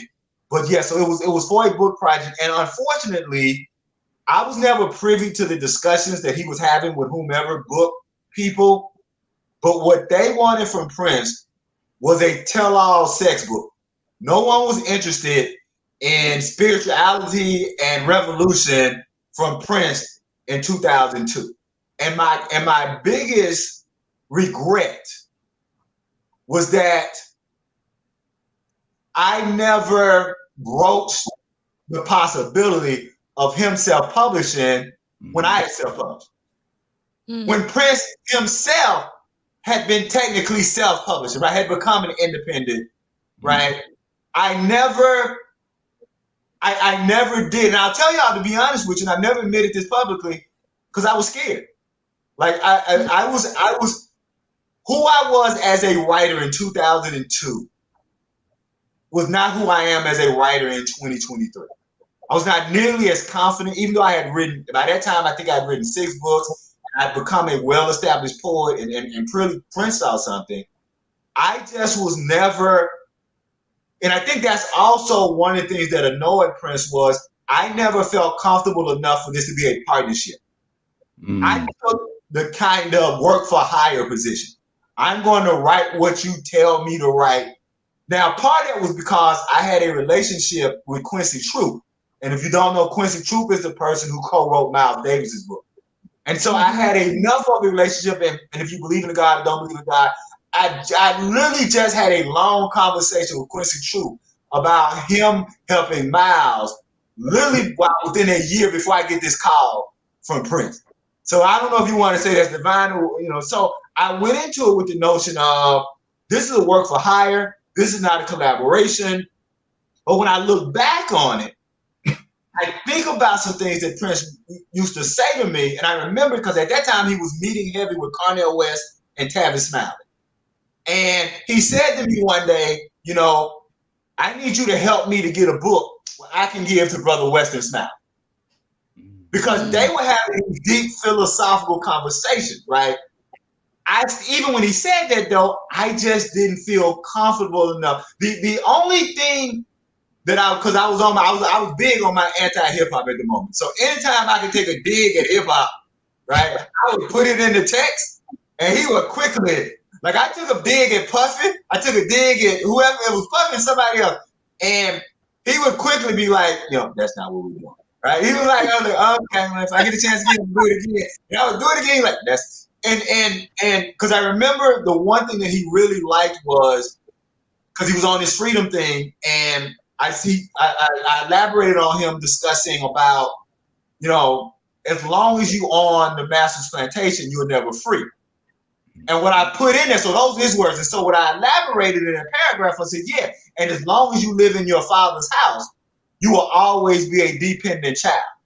And when he read that, he literally leaped out of his chair and started what he was like, and this was one of those what I call insanely black moments. Because he put his finger in my face, he was like, yeah, because I know your daddy told you that, my daddy told me that, you ain't in your daddy's house, you the child. Like he was like, oh hell, I don't know what nerve I done struck here with that. So, but like he felt that. He like, yes, he said, we not gonna be children in our daddy's houses. And I said, okay, note to self, put that in, and then I put that in. And yeah, but I could never, I just was never comfortable enough to see it as a partnership. And I think that kind of, annoyed him a little bit in that I wasn't always completely giving him what he always wanted, if that makes sense. So I'm curious, like with your conversation with Quincy Troop, like, so I don't want to put words in your mouth or misinterpret what you said, because it sounds like what I heard was that Quincy told you to maybe approach this as a work for hire because that's how he approached Miles. No, in fact, Quincy didn't even know I was doing this. I just happened, Quincy's wife, there used to be, listen, I don't know why, but anyway, Quincy's wife used to have a workshop in South Mississippi, what we call the Mississippi Gulf Coast. And so Quincy would come and his wife would be in Mississippi at least once a year in the summer. And so that was this big operatic thing that was when Quincy was there. So I went down and so just happened to have lunch and dinner with, we had lunch and I guess he enjoyed the lunch and he invited me back because he found out I was a poet. And so we had this long, maybe couple hour discussion. And so the Miles Davis book, if you ask me what my top 3 books is, the only book that never changes is Miles Davis' autobiography. That's the only one that never changes. The other 2 always change. Well, Richard Wright's Native Son will probably stay in there. So I would say Richard Wright, Native Son, and Margaret Walker's Jubilee. But because Miles Davis' book for me is the ultimate book on what it means to be an artist. It is the ultimate book on how do one develop one's aesthetic. And I just wanted to know, I was like, how did he get Miles' voice, right? How did he? And so that's what I was asking is, how is this so true? And he was like, he said, and Quincy's point was, my job was to not disturb Miles. My job was to make sure that what was in Miles' head was on the page. And here's why that's important. That's really the entire theme of Miles' autobiography. Miles has this concept called hitting and missing. And the way he defines it is every artist has something in their head. How close you get it to on the page or how close you get it in the physical, you hit. And how close, if you don't get it, you miss. And so Quincy was like, I knew I hit when I would read back what I'd written and it sounded exactly like Miles. So Quincy always looked at it, his job was, what do I need to do to keep Miles comfortable so that when you are reading the book, it is as Miles is talking it. And that was how Quincy looked at it, as work for hire. I am hired to deliver you Miles. And from that conversation that I had with Quincy True, I carried that. And what I probably missed was, how do you form the partnership in that to make it something even more? And I just never felt comfortable enough for it to be a partnership. Wow. So I'm gonna reveal something to you, C Liegh. I shouldn't get this personal, but I'm going to get kind of personal. So I actually have Miles Davis' autobiography, like the physical copy, and I've never read it because of a couple of quotes that I read after I got it, before I was about to read it. And one was about Betty Davis, and another one was about Cicely Tyson. Oh yes, they're rough. They're rough. They're really rough. But my brother Dean, let me put it this way. Without getting too graphic, there is a line, and I always remember if this in the book is this is somewhere else. When Miles was asked, would he ever get married again? And Miles said, not to another damn woman. Like, those relationships were so, and I hate to use the word toxic because, you know, that's the buzzword, but, you know, they were, I mean, they were really, you know, they were really some toxic, and I don't want to use the word abusive, but I heard, you know, but that's the thing. I did hear that he was abusive to Cicely in particular. And the problem is, yes, and when you read it, it's like, because I always tell people there are two sides, right? And you're getting these sides, and always like whose side, and so that he's probably a little bit more candid about Cicely Tyson than Betty in the book, because that relationship went sour real fast. Like, Miles says that I thought this chick was together from watching all the movies she was in, and she was not together at all. Like, he kind of goes in on her. But I will only say this, that I never left that book thinking that he didn't respect those two women. And that's all I can give you. And you'll have to read it, you know, if you have, there's nothing in that book that while the relationships were bad, that he said he did. There's nothing where I felt like he didn't respect them as human beings and as artists. He just thought Cicely Tyson was flaky. Like, it was like the person I thought you were and the person you are. And with Betty Davis, you know, I'm trying to get it, and also it's I think it's Betty Davis the one was Betty Davis the one he met, where he actually met her. And Brother Dean, this is like, and I shouldn't say this because I'm thinking about what you do, the piece you did on Purple Rain and Would It Stand Up Today. This is the most pimp-licious move I've ever seen a dude do. Miles Davis is with one woman. He's with a woman. At the house. He asked a woman to give him either a $10 or $20 bill. He takes the money from the woman, writes his phone number on the $20 bill, and walks up to Betty Davis and says, "Here, now you don't have to stare." How pimp-alicious that you borrow money from one woman, write your number on that money, and give it to another woman, but also you have to say, but that's a precursor to that dude is gonna cheat on you.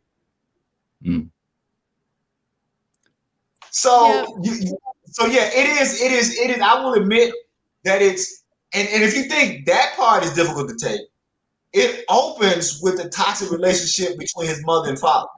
And his father, who was a dentist, punched his mother through a glass.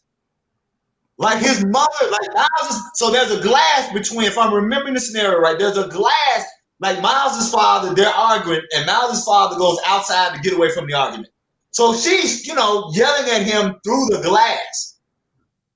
And from what I remember, he punches her through the glass. So he punches through the glass to hit her, knocks out her teeth, and his response is, "I'm a dentist, I can put her teeth back in." And what you see through that book is Miles, kind of similarly, now that I'm thinking about the last thing that Brother Dean did, Miles is working through his relationship with women in the same way that the kid is working through his relationship with Apollonia, watching the toxic relationship between their mothers and fathers. And I think that is a part, and I don't even know if I addressed that enough in my book, about one of the things that should be addressed in both Purple Rain and in Miles' book is the notion about how we as men and women have to work, those of us, because I saw a very loving relationship. So I was very lucky that I never saw a man hit a woman. I was one of the few people that my parents were divorced from the age of 1, and I never heard either of my parents say anything negative about the other. In fact, if you ask my father told me he was responsible for the divorce, and my mother told me she was responsible for the divorce. my paternal grandmother blamed my father for the divorce, and my maternal grandmother blamed my mother for the divorce. So that was so I didn't come up. So all I had was examples that even in divorce, men and women could be loving to each other. But what that taught me was, since that was the model that I had, people like Prince and Miles had completely different constructs of romantic relationships. And in many cases, their art is how they work through those things. And I would think that because Prince was a lyricist, he had a way through his lyrics to work through those things in a way that Miles, who was simply just a musician, didn't have the language or form of expression to work through that, if that makes sense.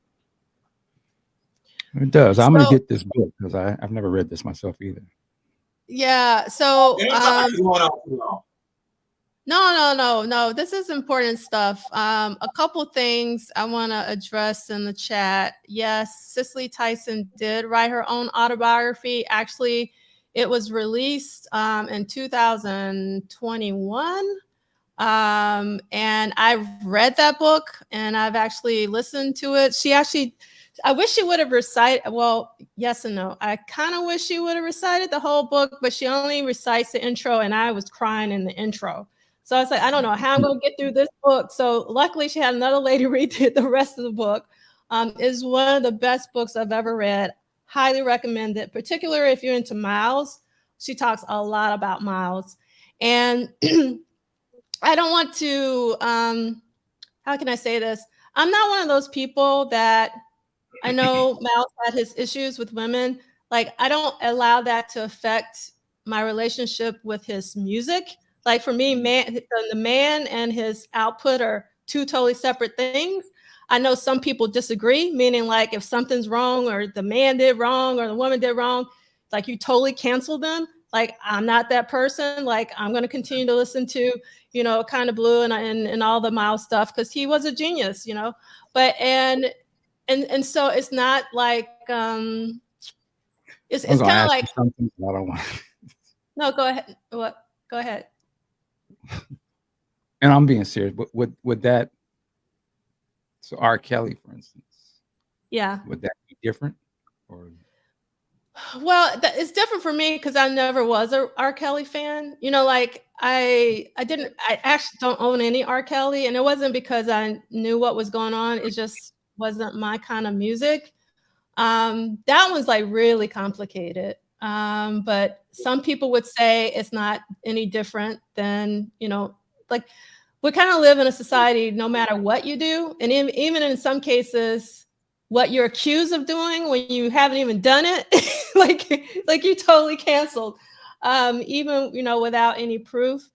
But like, for instance, I'll take Cosby. Like with Cosby, I still watch the Cosby Show because it was more than just Cosby. Like, it was Lisa Bonet, it was Felicia Rashad, and like them removing the Cosby Show from syndication is affecting their livelihoods.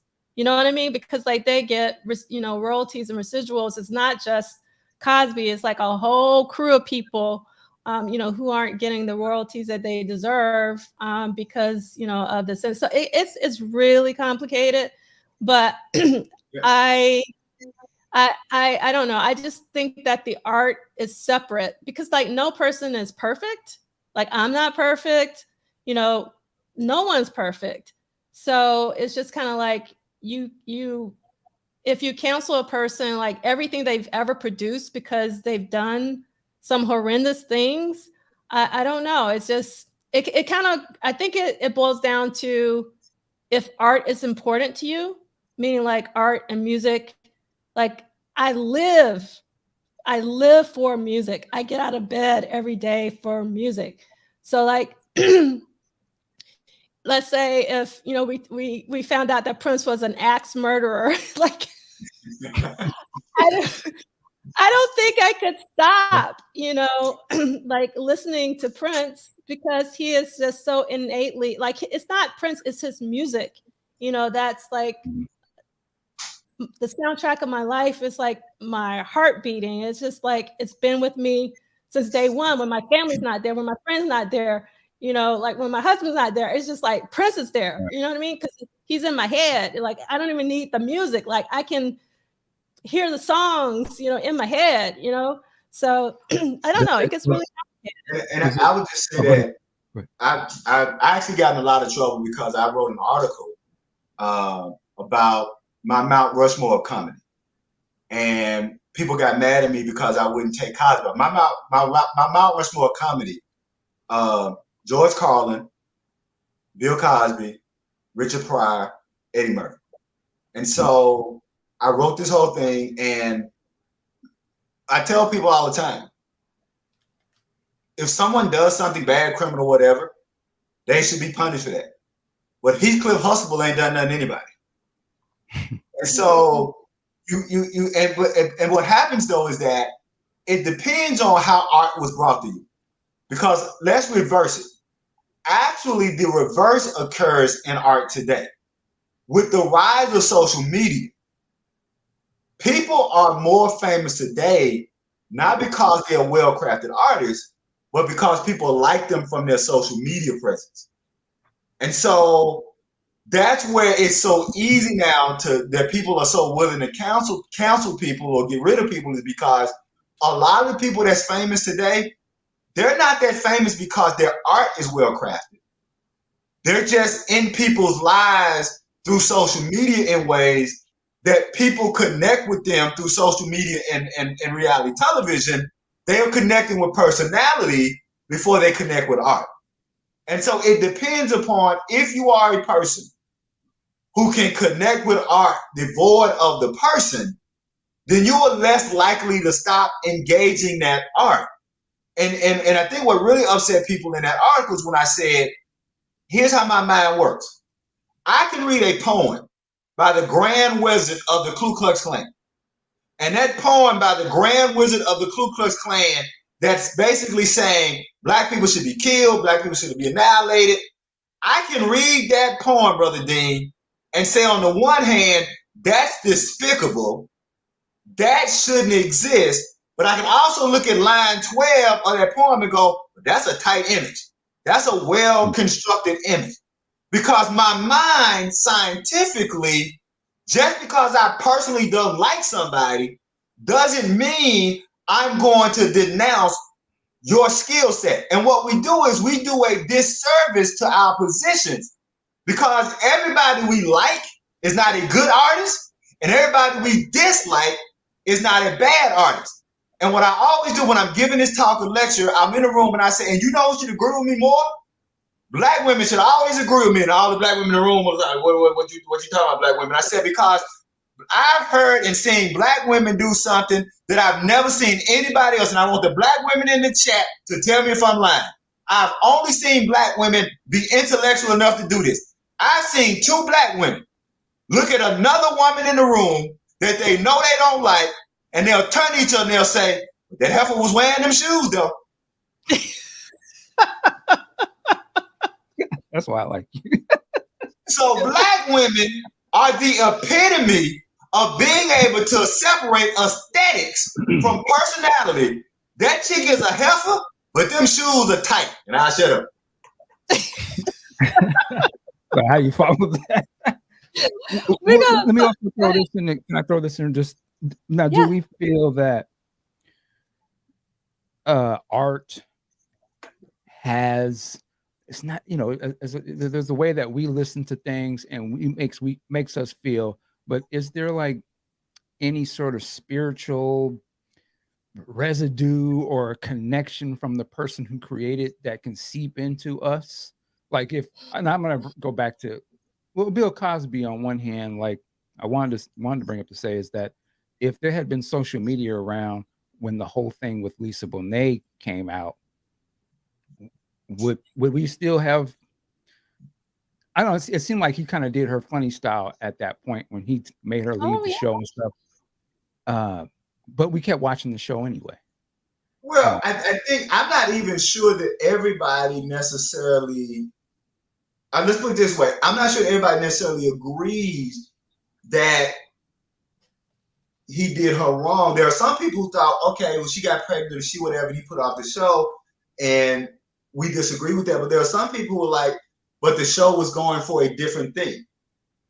And so I think it becomes a question of ideologically, do you think because she got pregnant, because she did Angel, because she did these things, do you think that's impacting the brand that he wants to present? And then we make a decision on, one, do we agree with his decision? And secondly, does that decision impact the quality of the art? So we can agree that he was if we want to agree, say he was a jerk for doing what he did. But did him doing that impact the level of quality of the art? And I think that what most people are not able to do is to have those two. What we do is we conflate two issues, even though they don't need to be connected. And what my challenge is, trying to get people not to conflate issues that may not be connected. I'm sorry, go ahead. But in that how specific, it affects her career, though, right? Like she wasn't never the same after that. Kind of like the opportunities. Go ahead. But the point I wanted to make is, C Liegh, A Different World was Lisa Bonet's show. It was all centered around her. So the argument about taking her off in order to put the show in a different trajectory, you should have just made another show. You know what I mean? Because I don't disagree with you. I mean, see, but I like that discussion, because now what you're having though is you're actually having an art discussion, right? You're having a discussion about how does her removal, because one someone could argue was that, particularly if you're thinking about the community, would it have been good to see a single mother in college? Would it have helped and inspired those other single mothers? Now, you have to understand that at the same time, particularly in Mississippi, and like literally at the same time, there was a big controversy because this young lady had been voted homecoming queen and she was pregnant, and she was noticeably pregnant. And so the school decided that even though her peers had voted her homecoming queen, they wouldn't allow her to be homecoming queen because the school, the teachers, didn't want the homecoming queen to be on the float at the homecoming game pregnant. And so what we're discussing are battling ideologies, but what I like about your point is, but you're connecting the battling ideologies to how would that have served the art? And so the question you're raising is, would it have impacted and strengthened the message of the show to sing a single mother? And I think from the Bill Cosby side of it, particularly you have to remember, that's an HBCU. And HBCUs are still, even though we know the greatness of HBCUs, HBCUs are still struggling. I guarantee you the vast amount of people who tune into this show and the vast amount of people who tune in to Brother Dean's show have very little understanding or knowledge of HBCUs, even with all the great things that HBCUs have done. And so I can imagine that in Cosby's mind, he had to make the decision about, would it negatively impact how the world sees an HBCU if he has a single mother on that show?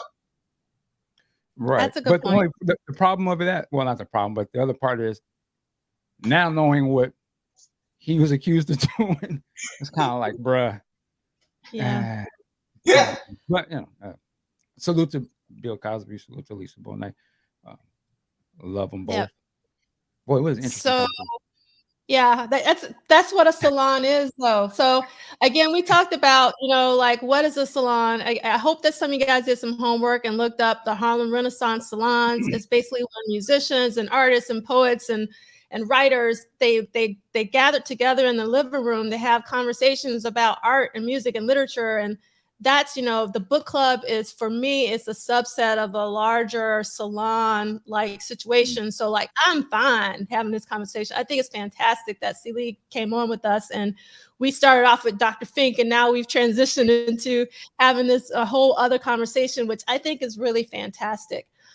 So I am going to pivot though. Someone put in the chat that yes, and we talked about this last week, if not last week, the week before last, Light in the Attic Records re-releasing 3 of Betty Davis records and then releasing Crashing from Passion, which is the purple vinyl that has never been released on vinyl before. It's going to be in September, so you can get your pre-orders for your gold vinyl for the Betty Davis record, Is It Love or Desire, and 1974's I always mess up the title of that one, and then the 1973 Betty Davis self-titled one. So definitely get those, particularly if you haven't listened to Betty's music. It's a must listen. You know, you have Pointer Sisters, you know, singing background vocals for her. Some of Sly's musicians are playing on the record. So it's must listen. So we're if it's okay with you, Michael, I do want to read a little bit, just the last 2 paragraphs of Let's Go Crazy, which is on page 128. Do you mind reading that? Sure. All right. A rough half-inch mix was done. Is that what you're talking about? Mm-hmm. Yep. All right. A rough half-inch mix was done at the end of the night. My first impression was that this guy is extremely intelligent, extremely creative, and I was so happy and delighted with the fact that he was at the beginning of his career, recalled Rogers. You could sense that this guy was at the beginning of something great.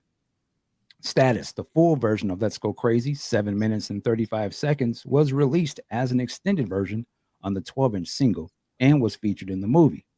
Prince enjoyed Fink's solo so much that the film features him personally playing the part that he created. Eventually, the track was edited down, 4 minutes, 39 seconds, and placed as the opening song for the soundtrack album.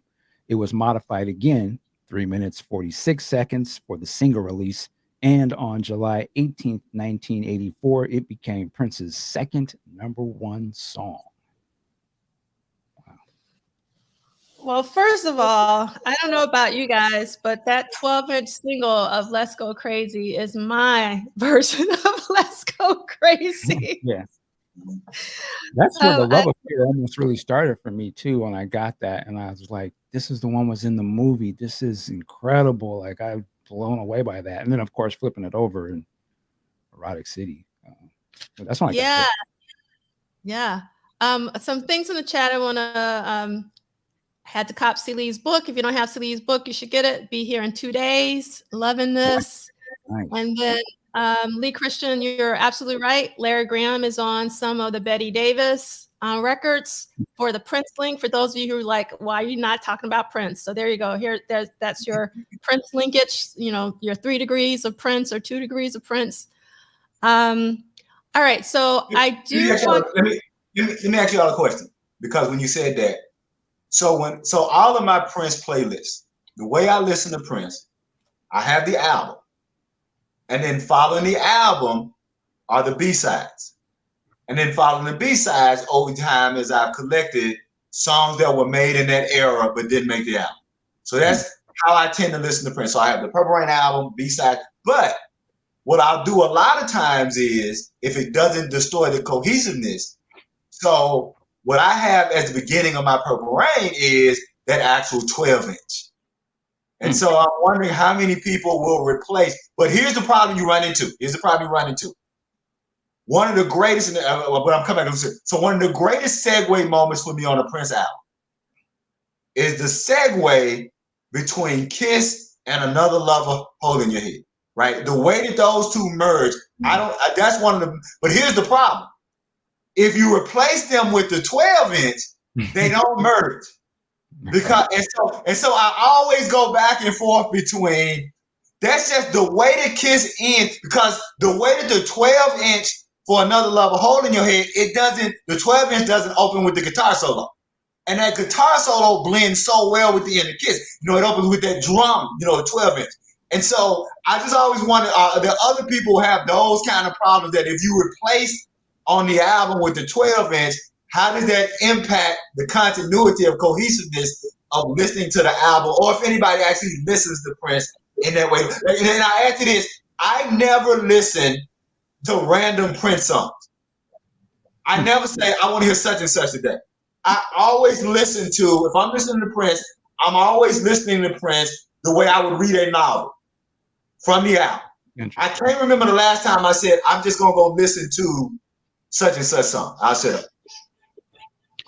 So, C Liegh, the way that I've said this before. So I'm really into jazz vocalists, and Sarah Vaughan is my number one. And there's this Verb put out this deluxe version of one of her sessions where it put out every single take of a song that she did, and for this particular album. And she would do songs sometimes 3 or 4 different times, and it would sound different. Like she wouldn't sing it the same way. But they would, you know, when you listen to jazz albums, they usually have like take 1, take 2, take 3, take 4. I also collect the Doors. And so sometimes Rhino has been putting out some really phenomenal Doors releases, and they've been doing the same thing, you know, like take 1, take 3. So when I put together any playlists, which is rare, but when I do in terms of Prince playlists, I like to hear all versions of a song if they're different. So actually preparing for the show this week, I actually had the album version of Let's Go Crazy, the video version, the video that they released of Let's Go Crazy, which is an edit, and the 12-inch mix. And I didn't realize that the video edit is actually not a true edit, meaning like it's not just, they didn't just cut the song off. They actually did an edit in the beginning of the song, which just totally threw me off. I was like, what? Like, why would you do that? That was so stupid. And I didn't realize it at the time, like in real time. But just like yesterday, I was like, this is like, no, why did I do that? I was so mad. I was mad. I was like, don't cut that. Like, don't edit that. So like edits just drive me crazy, for one thing. So like when there is an extended version of a song like Let's Go Crazy, as well as Little Red Corvette, the dance mix that we talked about earlier this year. If I do a playlist, I put the extended version where the song would have been, because I usually prefer the extended version. So like if I was putting together a playlist of Around the World in a Day, I would have the 24 whatever minutes it is of America, you know, because I love that song. And so, but in your case, where you're talking about that transition, and Prince sometimes had some brilliant transitions, right, you know, like between. So what I would do in that particular case is I would like have the transition, but then book in the other mixes that I want on that side. And then going to the originals, what I do now I can't listen to Vanity 6 or, you know, Sheila's some, you know, like The Glamorous Life without hearing Prince's versions. So I usually put those back to back. So I hear Susan's version of Makeup and Prince's version of Makeup. And I've just been going back and forth, like, which one should I put first?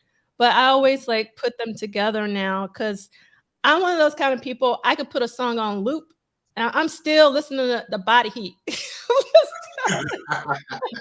Body Heat. I'll probably be listening to Body Heat for like a year.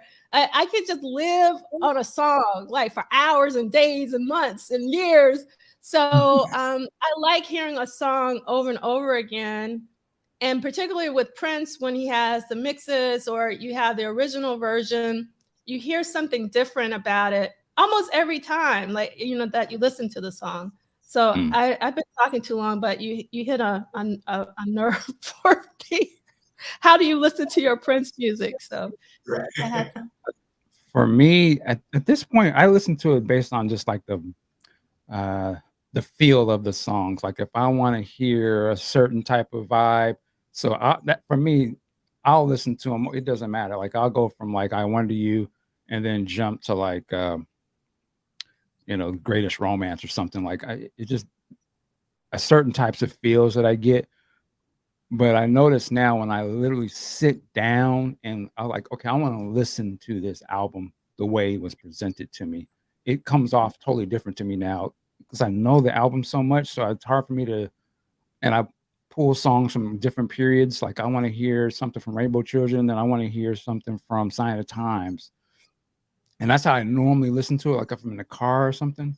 But then if I'm like at home and I'm like, okay, I'm gonna just, you know, I might smoking on something or drinking something, I'm gonna sit down and listen to Parade top to bottom. And I experience it that way. But like you, D'Angela, for me, the Another Lover 12-inch version, that's the version that I normally would listen to. Let's Go Crazy, I listen to the 12-inch version. Or if there's a particular version that's live that I really like, I listen to that, you know. Yeah. And I keep them separate from the album. So the albums will sort of always have the way I heard them when I first heard them, or how it reminds me when I was back in high school or something, and I listen to it, I'm like, oh, okay. And then I hear something different. But I'm all over the place with Prince. To me, it's all Prince. It just, maybe he was on a different musical vibe, but in terms of what he's talking about, it seems very much similar across the eras. Kind of like you were bringing up earlier. There's no difference between Love Sexy and Rainbow Children, other than the instrumentation might be a little more different, but what it's about is the same, you know, so I can mix those albums together.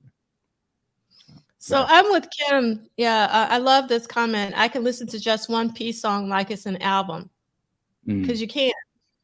And another thing, like you struck a chord, Michael, is when I listen to studio Prince, which is rare, but I do sometimes get a hankering for studio Prince.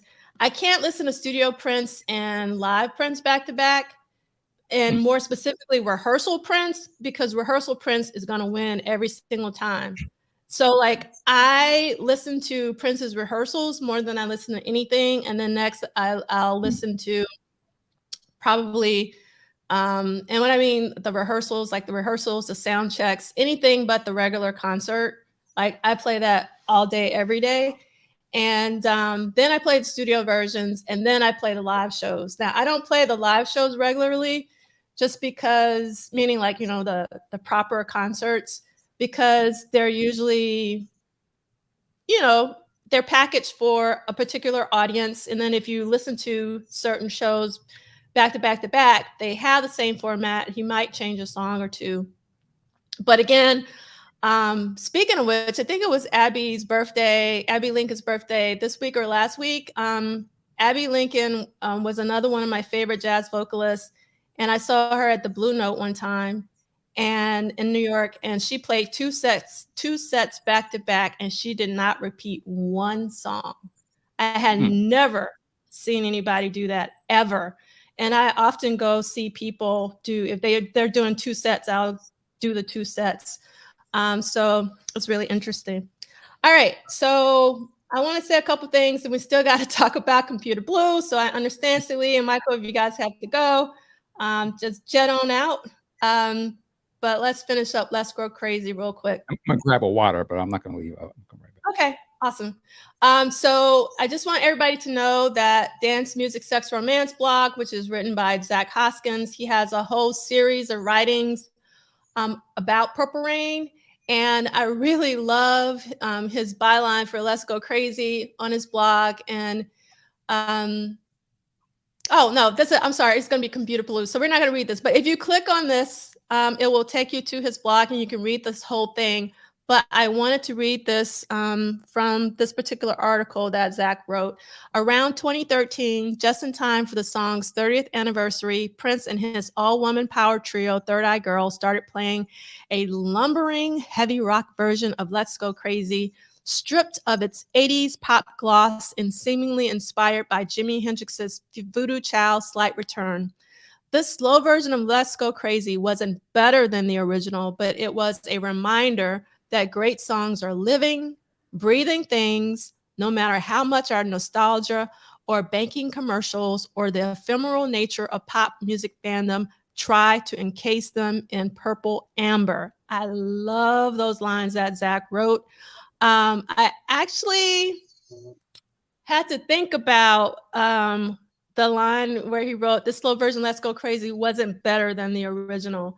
I kind of think it is. For me personally, I like the Third Eye Girl version of Let's Go Crazy than the original.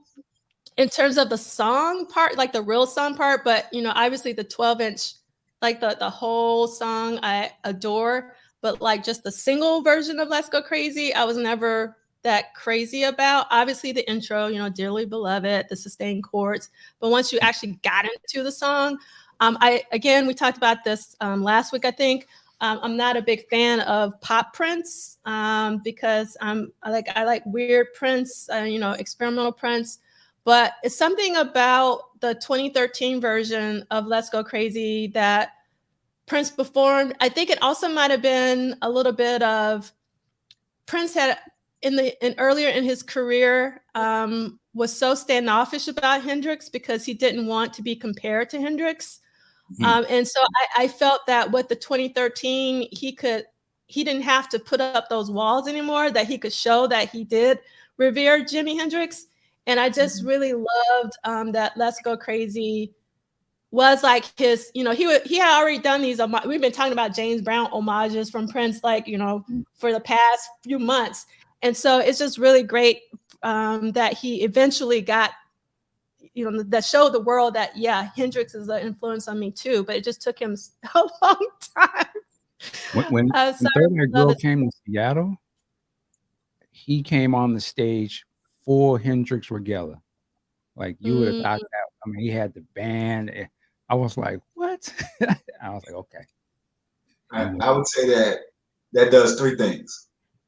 One, when I heard that version, it affirms why I don't have a favorite Prince band. And for someone who started with Prince in '78, right, got to see Prince live, got to see Dirty Mind live. Rather than me having a favorite Prince band, I always say that one of the genius aspects of Prince, that he was really good at tapping the musicians who could give him what he needed at that time. And I think that for all of the flack that Third Eye Girl gets, that's an example that they gave him what he needed at the time, even though some of us know in back channels, there was another group of girls that he wanted for Third Eye Girl that turned him down, and so he ended up with them. So that's the first thing. The second thing it does is, as Brother Hoskins says, a song is a living, breathing thing, right? I love all three versions of Little Red Corvette live. I love the piano version from the Sign of Times movie. I love how he did it how he did it live on the 1999 tour. And I love the 2009 Montreux Jazz, right? And so him doing this to Little Red Corvette affirmed the discussion that Herbie Hancock had with Miles. Herbie Hancock gets the job with Miles. They're traveling around the first few cities, and Herbie realizes that Miles is looking at him crazy the first 3 or 4 nights. And Herbie didn't understand because he was playing the song, he learned them, he mastered them. And finally, about the 5th or 6th show, excuse my language, because this is actually the way Miles tells the story, the way that after the show, Miles walks up to Herbie and go, "What are you doing?" And Herbie says, "I'm playing the song." And Miles said, "Not the same damn way every night. Like, idiot, don't." And so what I always liked about Prince was, even though the sets would generally be the same, there would always be different nuances in how a song might have gotten played or how they would go into it or come out of it. And so that's what I love about that version of Let's Go Crazy. It's that example that for a true artist, the live version is always better than the studio version. Or at least, I don't want to hit a record. I didn't buy a ticket to hit a record. I could have stayed at home and listened to the record. What I want when I go live is to see you take me further than what the record was. That's how I'm going to judge whether or not you are worth my money. And so once again, as late as 2013, Prince was proving, I'm better than the record. I'm better than what can be contained, and I'm always growing. That's it. So really quick, Fire Arrows is joining us late. Did C Liegh know work with Prince? Yes, is the answer. You're going to have to go back and watch the episode. We talked about that. I don't want to go back into it, but the answer is yes, for 18 months. All right. So I just want to go back to your comment, Michael, about Prince performing in Seattle. I think that's awesome that he gave reverence to Hendrix in that way, like coming out in full regalia. And I'm not going. I'm just taking a break. Okay, no problem. And I've only been to Seattle once. My best friend moved there for a little while, and I came obviously to visit him, but I really wanted to come to what at that time was called the Experience Music Project, because originally it was supposed to be the Jimi Hendrix, like a museum dedicated to Jimi Hendrix, and then it evolved into, something larger and bigger. And, at the museum at the time, they had this room dedicated to Hendrix, and it was just really magical, like going in there. Have you been, do you know if it still exists? Because it's called the Museum of Pop now. Oh, it absolutely exists. I'll tell you a Prince connection to that. This is before Third Eye Girl, when Prince was on the One Night Alone, the Rainbow Children performance or thing.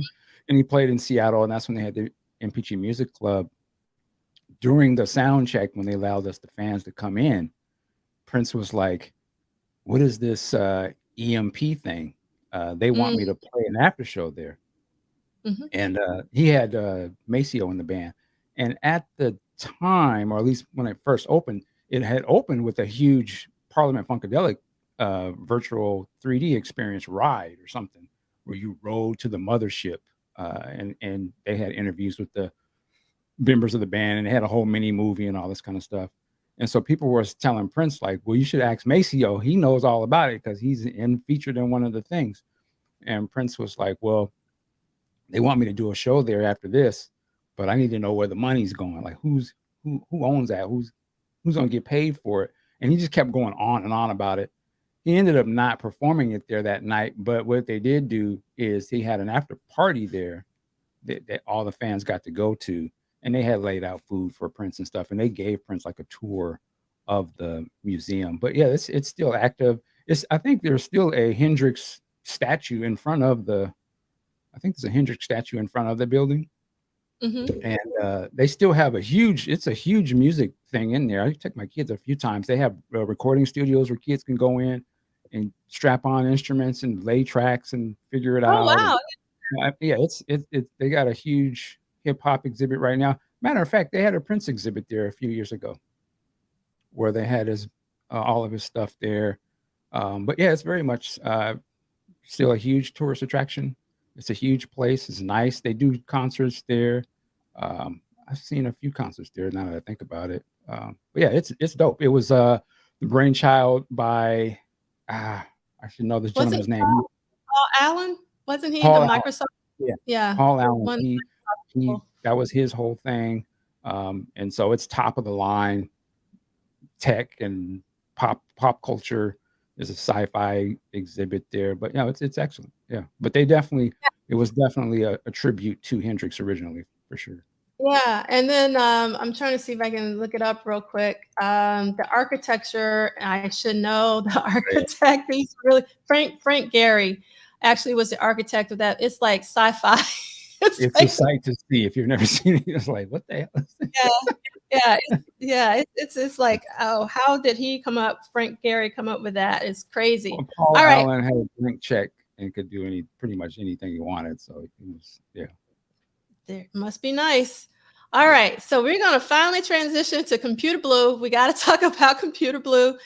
And wow, let's see. Christina says, and Christina is in Minneapolis. I have family in Seattle. I have been to EMP and didn't know this story. Cool. So again, we learning and sharing. That's what salons are all about.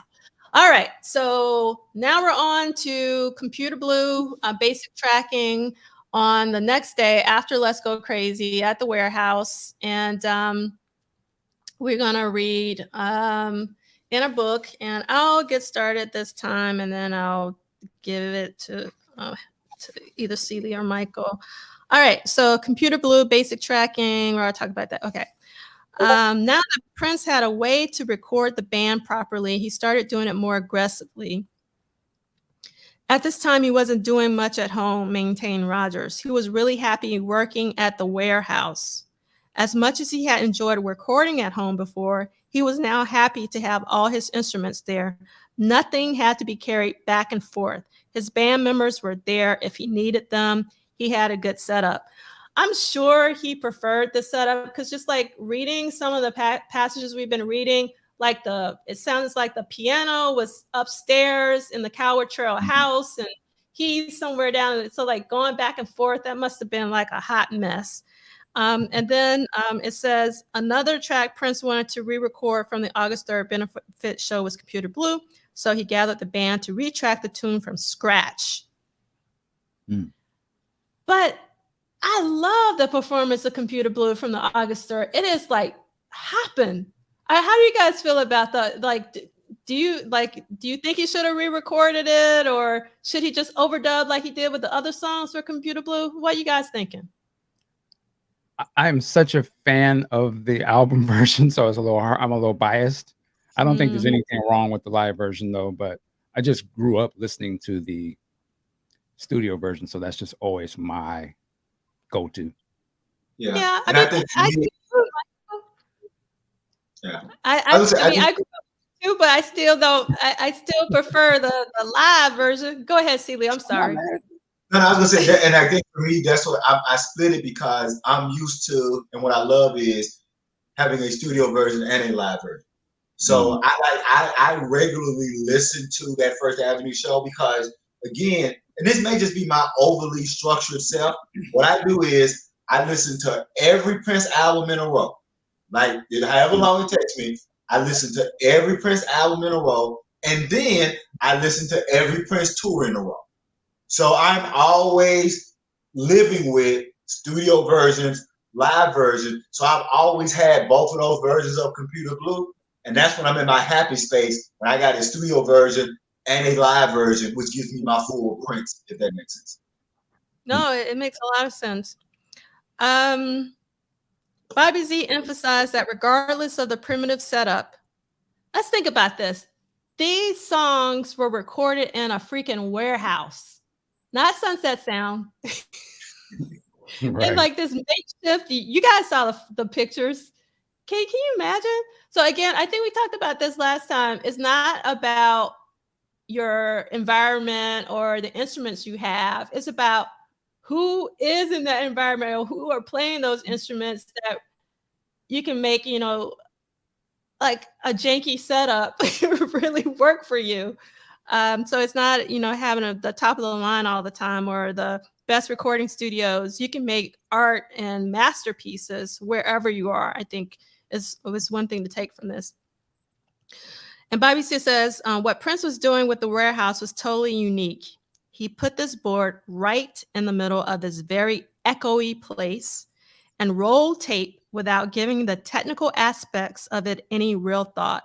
There was never any proper separation between the board and the instruments. If it sounded okay, that other stuff just didn't matter to him. He believes in spontaneity and getting good performances, not whether a mic is placed properly or not. Computer Blue was conceived earlier in the year, and like many of the other recent tracks, it has started in a jam session, and Dr. Fink talks about this. And I'm not going to read this paragraph because Dr. Fink talked about that. But I'm going to jump down to the bolded font, which is when I love that Duane does this. Anytime Prince is quoted, he bolds it in the book. So this is Prince talking. My father co-wrote Computer Blue. He's full of ideas, according to Prince. It'd be wonderful to put out an album on him, but he's a little bit crazier than I am. Now, after hearing that John L. Nelson track with Prince, and they're just like playing around in the studio, I really do hope that the estate releases that song because it's something that I always wanted to hear was John L. and actually hearing John L. and Prince together. And you could see that Prince adored his father from this recording that they played. I'm sure there are more recordings of Prince. There's just got to be of Prince and his father in the studio playing around, and I think we need to hear them because when I heard that song, like I described a month or so ago when we were talking about it, I now understand, when Prince would do all of those pretty, like he would run his fingers up the scale and down the scale and all that, that's John L. all day, every day. If you listen to this song, and then what was crazy about the song they played was he would do this beautiful stuff, but then he would go to like just this weird avant-garde kind of stuff, but it worked. It was like was like crazy beautiful. It was like, I really wish I hope that the estate puts this out so that more people can hear it. And then if they have more John L. stuff, it would be really great to hear more of that, particularly with Prince like egging him on, or, like just hanging out with his father. Michael, do you mind reading where it says Susan Rogers is on page 129? Susan Rogers remembers John L. Nelson's contribution to the songwriting slightly differently. There was the time when he first was beginning to bring his, this was the time when he first was beginning to bring his father into his life. So his dad was around a lot. His father was in his late 60s by this time, and they were trying to develop a relationship. Prince had a lot of respect for his father. I was told that Prince gave his father songwriting credit on many of his songs. This was the way he helped his father financially.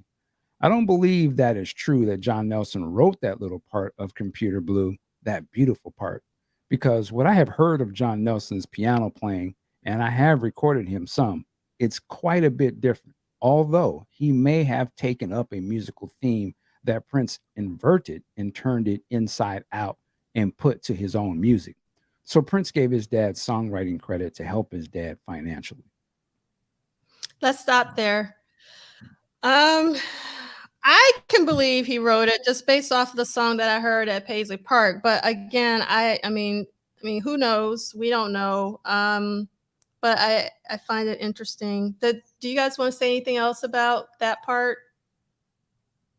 I can say maybe these comments are taken. Well, I guess she does say she's worked with John L. Nelson, but maybe she hadn't heard other stuff that him and Prince had done together. So these comments could have just been based off of the knowledge that she had.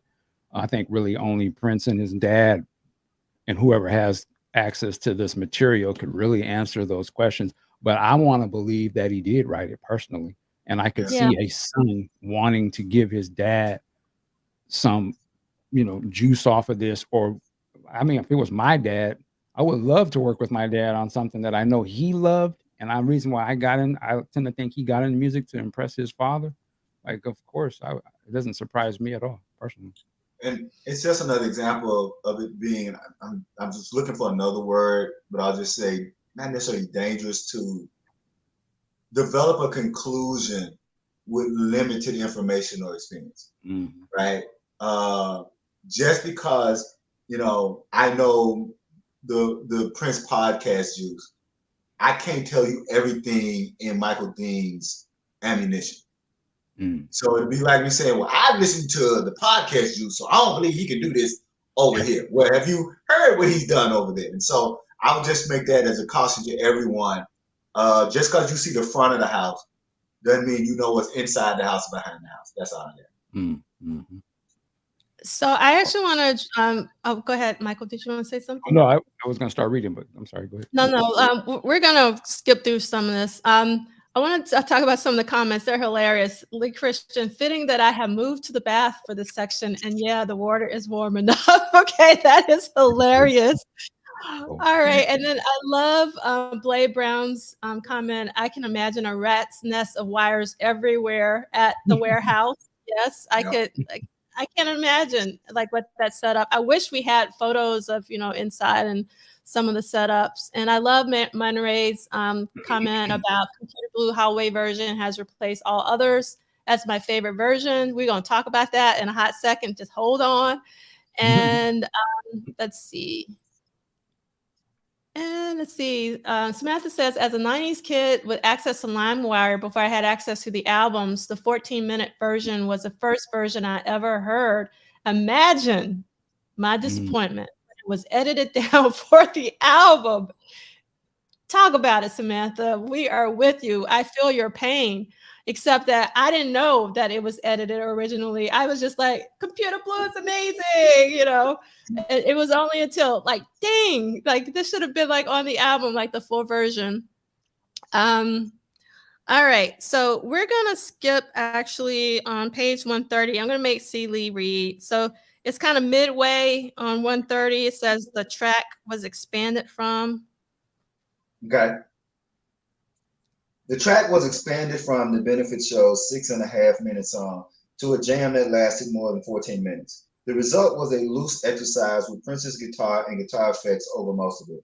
When the version from this session was completed, Prince ended the song with more than 2 minutes of feedback and noise, but it is unlikely that was considered part of the song. It is possible that additional overdubs were done on Computer Blue before this version was shipped to Sunset Sound in Los Angeles. Status: Computer Blue, 14 minutes and 2 seconds, was edited several times, 12:28, 11:44, 10:40, 7:30, and possibly more. But the version recorded today was deemed incomplete. The following week, Prince and the Revolution would gather in Los Angeles and complete the track. A drastically edited version, 4 minutes, was eventually released on the Purple Rain soundtrack. The longer version remained unreleased during his lifetime, but a version of it, named Computer Blue Hallway Speech version 1219, was eventually placed on the Purple Rain Deluxe Expanded Edition CD set in 2017. All right, we're going to end there. So we're not going to read the vanity part, even though I really want to read the vanity part. We're going to hold that till next week because we got to talk about Computer Blue. So let me share my slides. Let's see what I got here. All right, so this is the byline I wanted to read from Zach's blog. I love this. He says, Prince's portrayal of a sentient, lovelorn CPU tapped into contemporary anxieties, the society's dependence on computers would have a dehumanizing effect, with cold logic taking the place of feelings and empathy. Sound like some AI. That's exactly. That's the reason why I paused. Like, this is where we are. Like, you know, Prince was writing about this back in 1984, but we are here now, which is kind of sad. And then I want to read a couple of things. I love that Zach described Computer Blue as a cerebral punk funk workout. And we should know that punk funk is Rick James. Rick James came up with punk funk. And if you don't, that's the reason why we're here together. And yes, Just Rules. Future Shock is a really great book if you haven't read it. So thank you for putting that in the chat. It's like from the, do you remember when Future Shock came out, C Liegh? Was it the 60s? I want to say yes, but I'm not 100% sure. Yeah. So Zach writes, along with these borrowed ingredients, Prince also returned to the well of two of his own songs, AUT-O-Matic and Something in the Water Does Not Compute, neighboring tracks from side 3 of 1999 that shared a nervy, new wave sensibility and lyrics that literalize the mechanics of love and lust. I love Zach's writing that literalize the mechanics of love and lust. Even Fink's aforementioned synth-based squiggle sounds like a funkier revision of Something in the Water's malfunctioning robot lead line. So I was just happy that someone else heard that connection of Computer Blue to, you know, Something in the Water Does Not Compute, and Zach did, and we didn't even have that conversation. All right, so going back to the beautiful ones. I'm gonna have to take off my glasses. I'm like, C Liegh, I need to get my own magnifying glass. If you have the Beautiful Ones book here, and you can turn to page 224 and get out your magnifying glass. And I want to read the lyrics that he has on here because they're quite different than the ones that are in the song. So he writes, where, oh, where is my love life? Where, oh, where can it be? There must be something wrong with the machinery. We know that. And then he writes, all fall down with icky cellophane love affairs, computer die.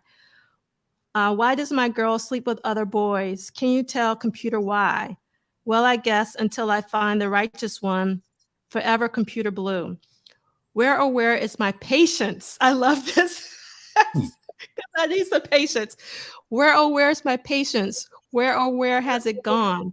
If you really love me, why you go away, computer? Never wrong.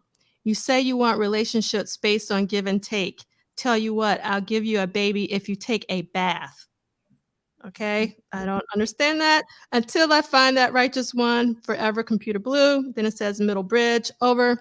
Then on the second page, which I have, hold on one second. Here it says, where's my love life? Oh, where can it be? There must be something wrong with the machinery. All fall down with elementary one-night stands. Why can't you just be my woman and let me be your man? Until I find that righteous one, forever Computer Blue.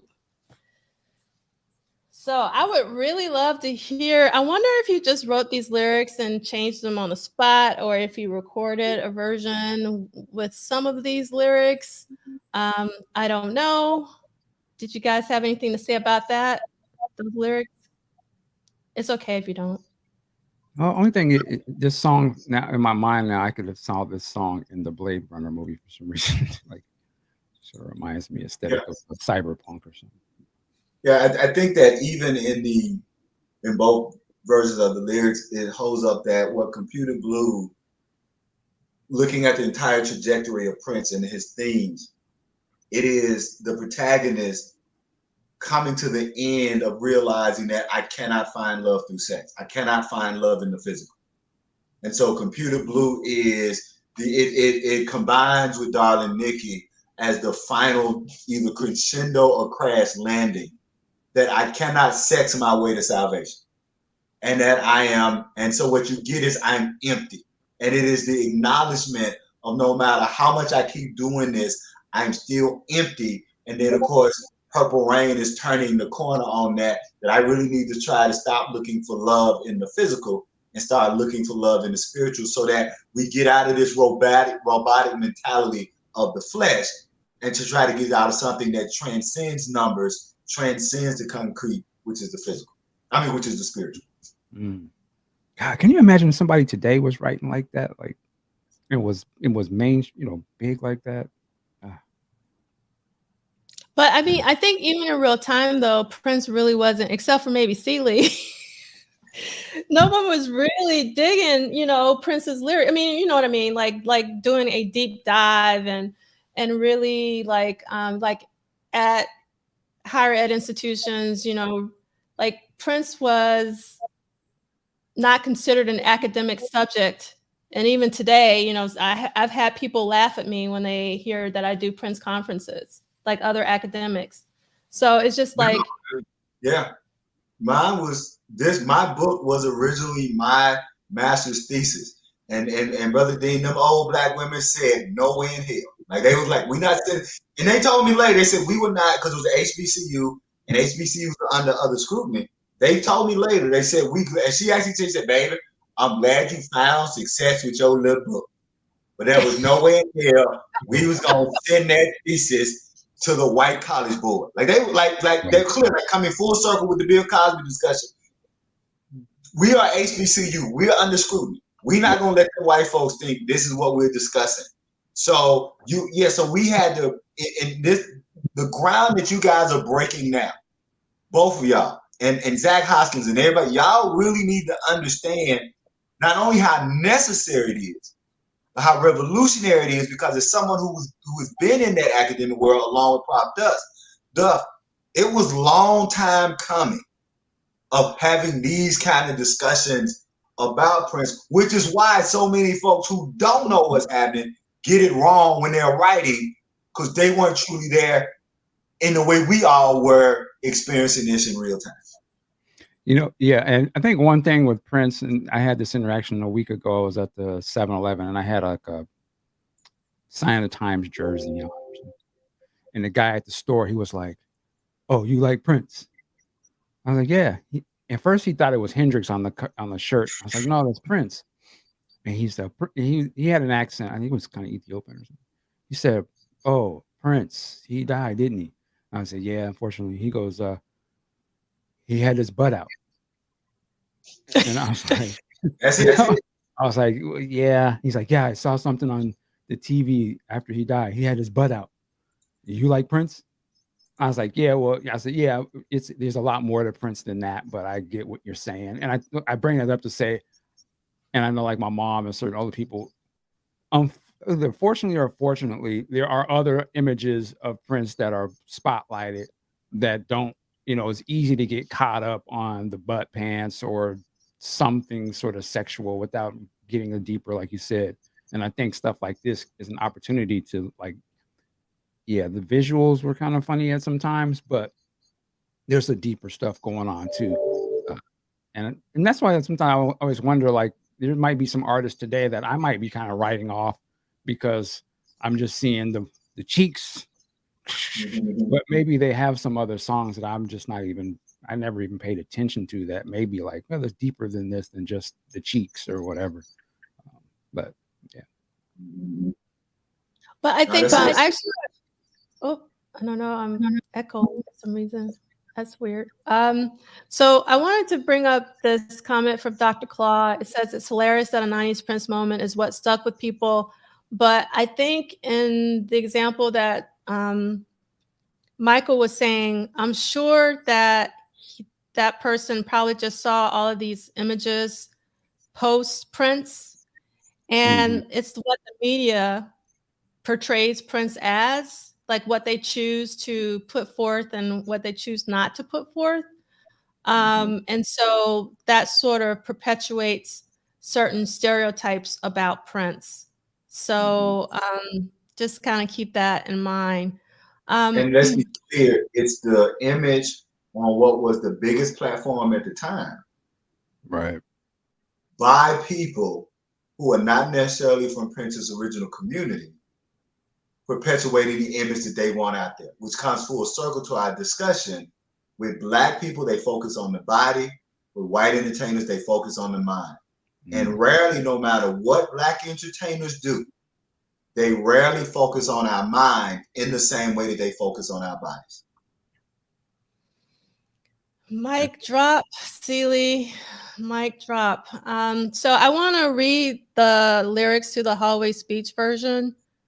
More so for me than anybody else, because like it takes me a while to get into the lyrics. And yes, I mean like decades. Okay. Computer Blue hallway speech. He didn't like living home alone. And if I got some of the lyrics wrong, please let me know and I'll correct them. He didn't like living home alone. The house where he lived had many hallways. It was a long walk to his bedroom because to him, each hallway represented an emotion. Everyone vastly different from the next.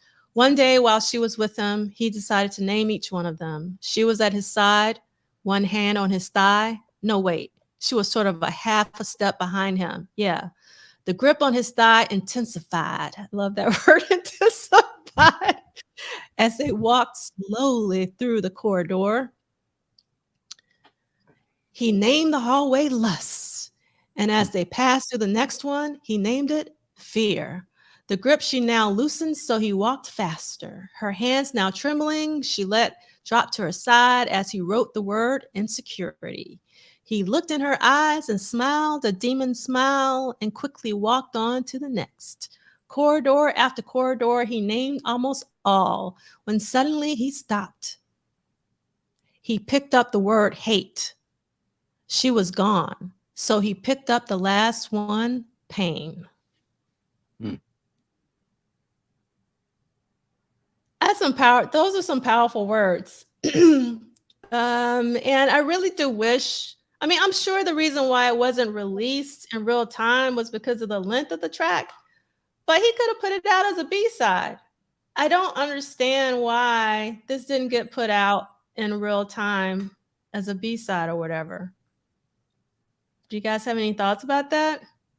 I agree with you. It should have come out, but you know, he made it a thing throughout his career where I just sometimes I puzzle like, oh, why didn't this come out? This is excellent. I mean, he probably because he was on the next thing, you know, so quickly.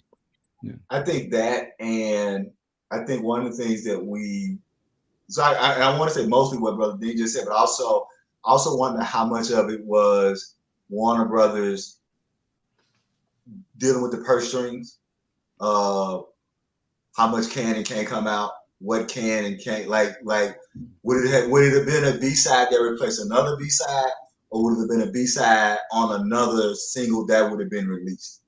And so I always wonder, and this is, and I guess but we wouldn't know who he would share this with. When Prince was making his creative decisions, how much of that creative decision was also based on having these financial negotiations with Warner Brothers?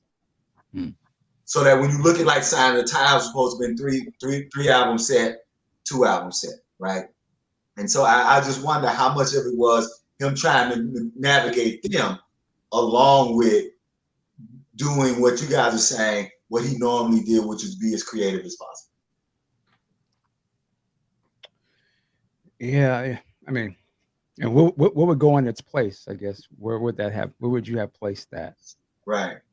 You know, would you take away Erotic City, or would you take away 17 Days? Right. No. Exactly. I was going to take away God. I think it's kind of crazy that Computer Blue wasn't released as a single, but maybe it's because it was weird. Mm. Well, and also what we realize is, and I don't know if this relates in any way, Computer Blue has the same function in Purple Rain that Tick Tick Bang has in Graffiti Bridge, in which sonically they are performed to show that the kid is out of touch. Mm. And so, but I think the difference is that, and I remember my cousin talking about is that the difference is that we had to be told that Billy had to tell us that because we groove in the Computer Blue in the movie. So he ain't in rare form for us. Right. When Billy said, the first time Billy said the kid is in rare form, I'm like, he damn sure is in rare form, Billy. Right? And I'm like, oh, Billy meant that sarcastically. Oh, yeah. So Prince, I think, was aware that it was a quote weird song in a way and played that up.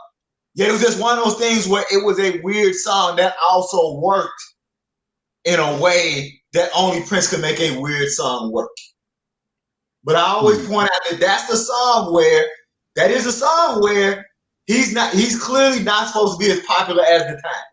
And he's clearly not, and what I love is the look of the, we always forget, we think about Billy, we think about Morris, but there's a sister in there, and I don't know if she's a great actress or she just didn't like the song, but go back and look at that sister's face, because she is literally looking like, this ain't head, damn it, I don't know what he playing tonight. this is, I don't know what this garbage is. He's like, that sister is not impressed. Get her, if she gets the Oscar, if she really liked that song and had that look on her face, so yeah, big up to whoever that sister was in that shot, because she did not like Computer Blue at all. All right, so I love this comment from Love Sexy. Hold on. Oops. Love Sexy. I have my volume down. Okay. I don't care. I never like Take Me With You as a single. I was like, is he on crack? Why is Take Me With You a single?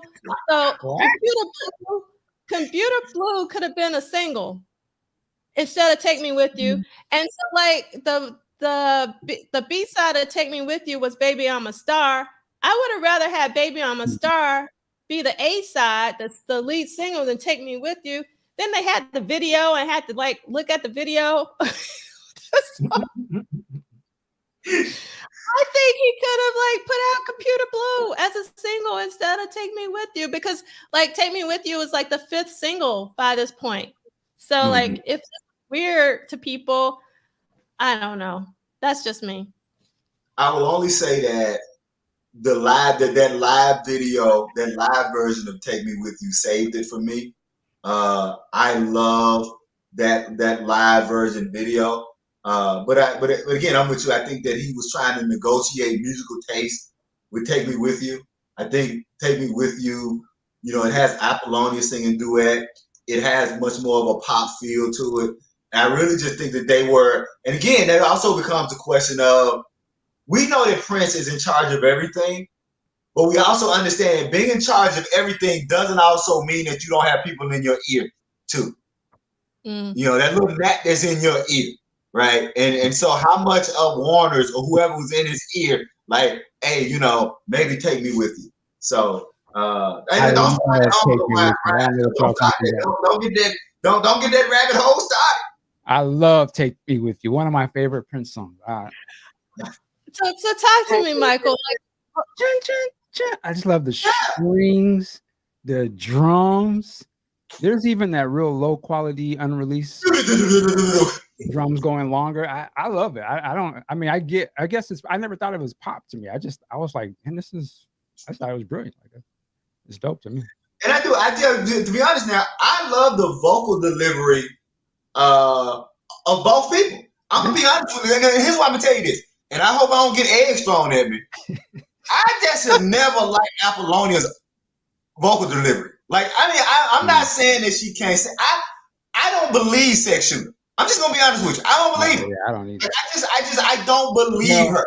I believe it in the movie. Right, in the movie, right. But she half naked in the movie. I ain't got no choice but to believe it then. But just the record. So, I mean, that's the only reason you believe her in the movie, because she half naked. But her vocal delivery on "Take Me With You," I actually believe, and I will also, okay, and so I guess I must also say this. My dark liquor drinking uncle, he used to drink that E&L. We call it Erkin Jerker, Easy Jesus, whichever one you want to call it, that E&J, that Erkin Jerker, that Easy Jesus. Now, my dark liquor uncle got me on, out of all people, Brother Dean, out of all people, Brother, he was the one who got me on the side to take me with you, because we were talking, and he said something to me. I never forget, he looked at me and he said, "So, nephew, you ain't never been in love with somebody that you didn't care where you were as long as you was with them." Mm. I was like, damn, that's a lyric. Mm-hmm. Because that's really what got me. I was like, okay. I hadn't thought about it that way. Like, we can go anywhere. It ain't the place that's the thing. You the thing. Yeah. And that was another moment of, damn, I was sleeping on another Prince lyric. So yeah, appreciate the Erkin Jerk or the Easy Jesus. God bless my Uncle Punchy. Wherever you are. Yeah. Uncle Punchy. And two, I think I can't separate it from the movie. Like, I always visualized them on the motorcycle. And again, I saw this, I was a teenager. Apollonia was beautiful to me. So I would be like, yeah, I would probably be singing some song like that too on the motorcycle. Like, I'd sing whatever to somebody like that, you know, sounding the simple, whatever. But yeah, I mean, like, so it's hard for me to separate that, because I would be like, yeah, I would be singing that too, going down the farm. You know, the movie almost transforms into something else at that point. It's almost like a very sappy kind of boy and girl together. So I get why people can see it corny. It almost reminds me of like Grease or something. Like, hey, no Grease slander. No Grease slander. I love Grease. I'm a disciple of Grease. So. Look, I must admit, as a 53-year-old black man, I know all the songs on Grease 1 and 2. I'm sorry. Y'all give me with it. Grease 1 and 2. Oh. Don't make me bring out my version of Cool Rider. I will bring out my version of Cool Rider from Grease 2. I was there with you for the first one, but second. C-O-O-L Rider. Hey, I'm telling you that. Don't make me break out. You don't want none of this Grease 1 and Grease 2. In fact, have a heart attack. My jam, if you remember Grease, I had the original 45 of Grease, the single that opens the movie by Frankie Valli. Oh, that was my jam. Couldn't tell me nothing. But I had the Jerry Curl laid to the side singing Grease. Oh, man. I've been a problem that I seen the light. We gotta make them all. We gotta make them right. Don't get me up here talking about no Grease. I will say Grease is a favorite of my daughter's. She's like 7, and he rocks to that. But yeah, I would love to see the picture of you with the juice. And one point, if y'all can find this on YouTube about Grease, the original Grease. A lot of people don't know that the original Grease had to be toned down for the movie. Interesting. The original Grease was a sexual camp run. So I could kind of see that. Just as one little rabbit hole. If you remember Grease 1, when they're fixing up the car, Grease Lightning, they're doing the song Grease Lightning. Mm-hmm. So there's a moment where this guy has this saran wrap.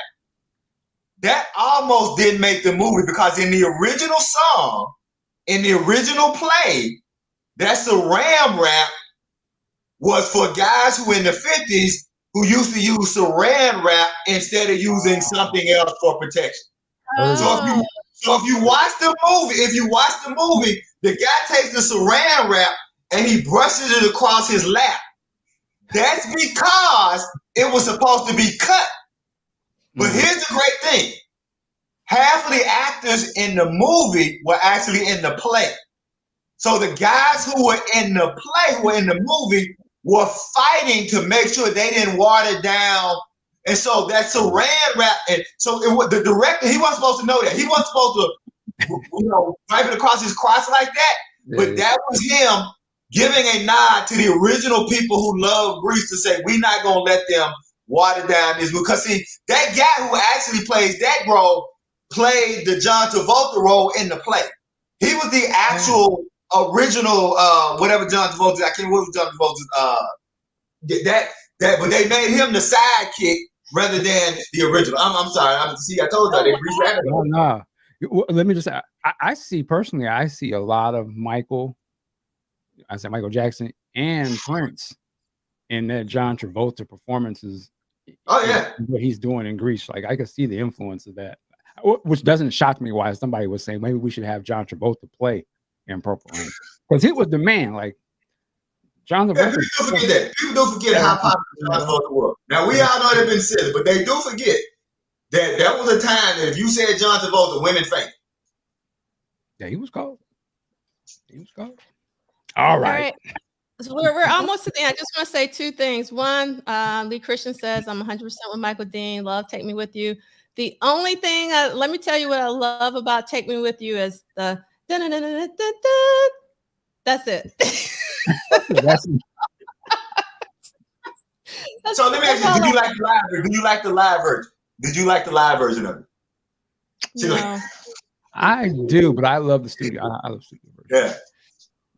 Yeah. All right. We are actually at the end, if you can believe it or not. I had a blast hanging out with both Michael Dean and C Liegh. It's always a pleasure to spend my Saturday afternoon with you both.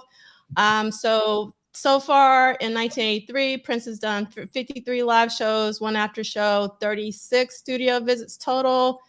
I think I need to do, that might be 38. I don't think I changed that, but definitely 28 songs tracked. And you can see all of them here.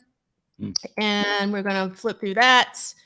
There's a playlist on here. I need to add a couple of things, but you can hear the Third Eye Girl of Let's Go Crazy. You can hear Jimi Hendrix Voodoo Child. You can hear the Hallway Speech version that has been released on the deluxe version of Purple Rain that came out.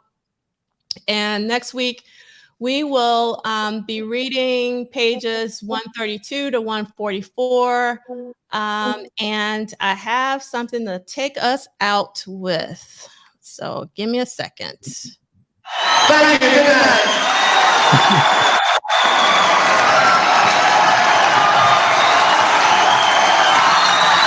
Wendy on guitar.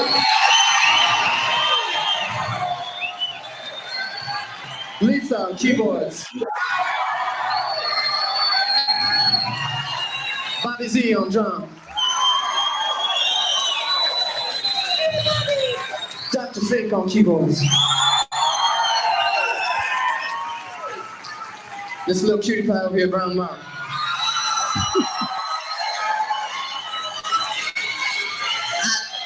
Listen, I'd love to stay and do a few more numbers for you, but no, I can't stay. No. Thank you so much for hanging out with all of us. So, bye. Shout out to Dr. Fink. Shout out to Dr. Fink. We love you so much. Thank you for coming on.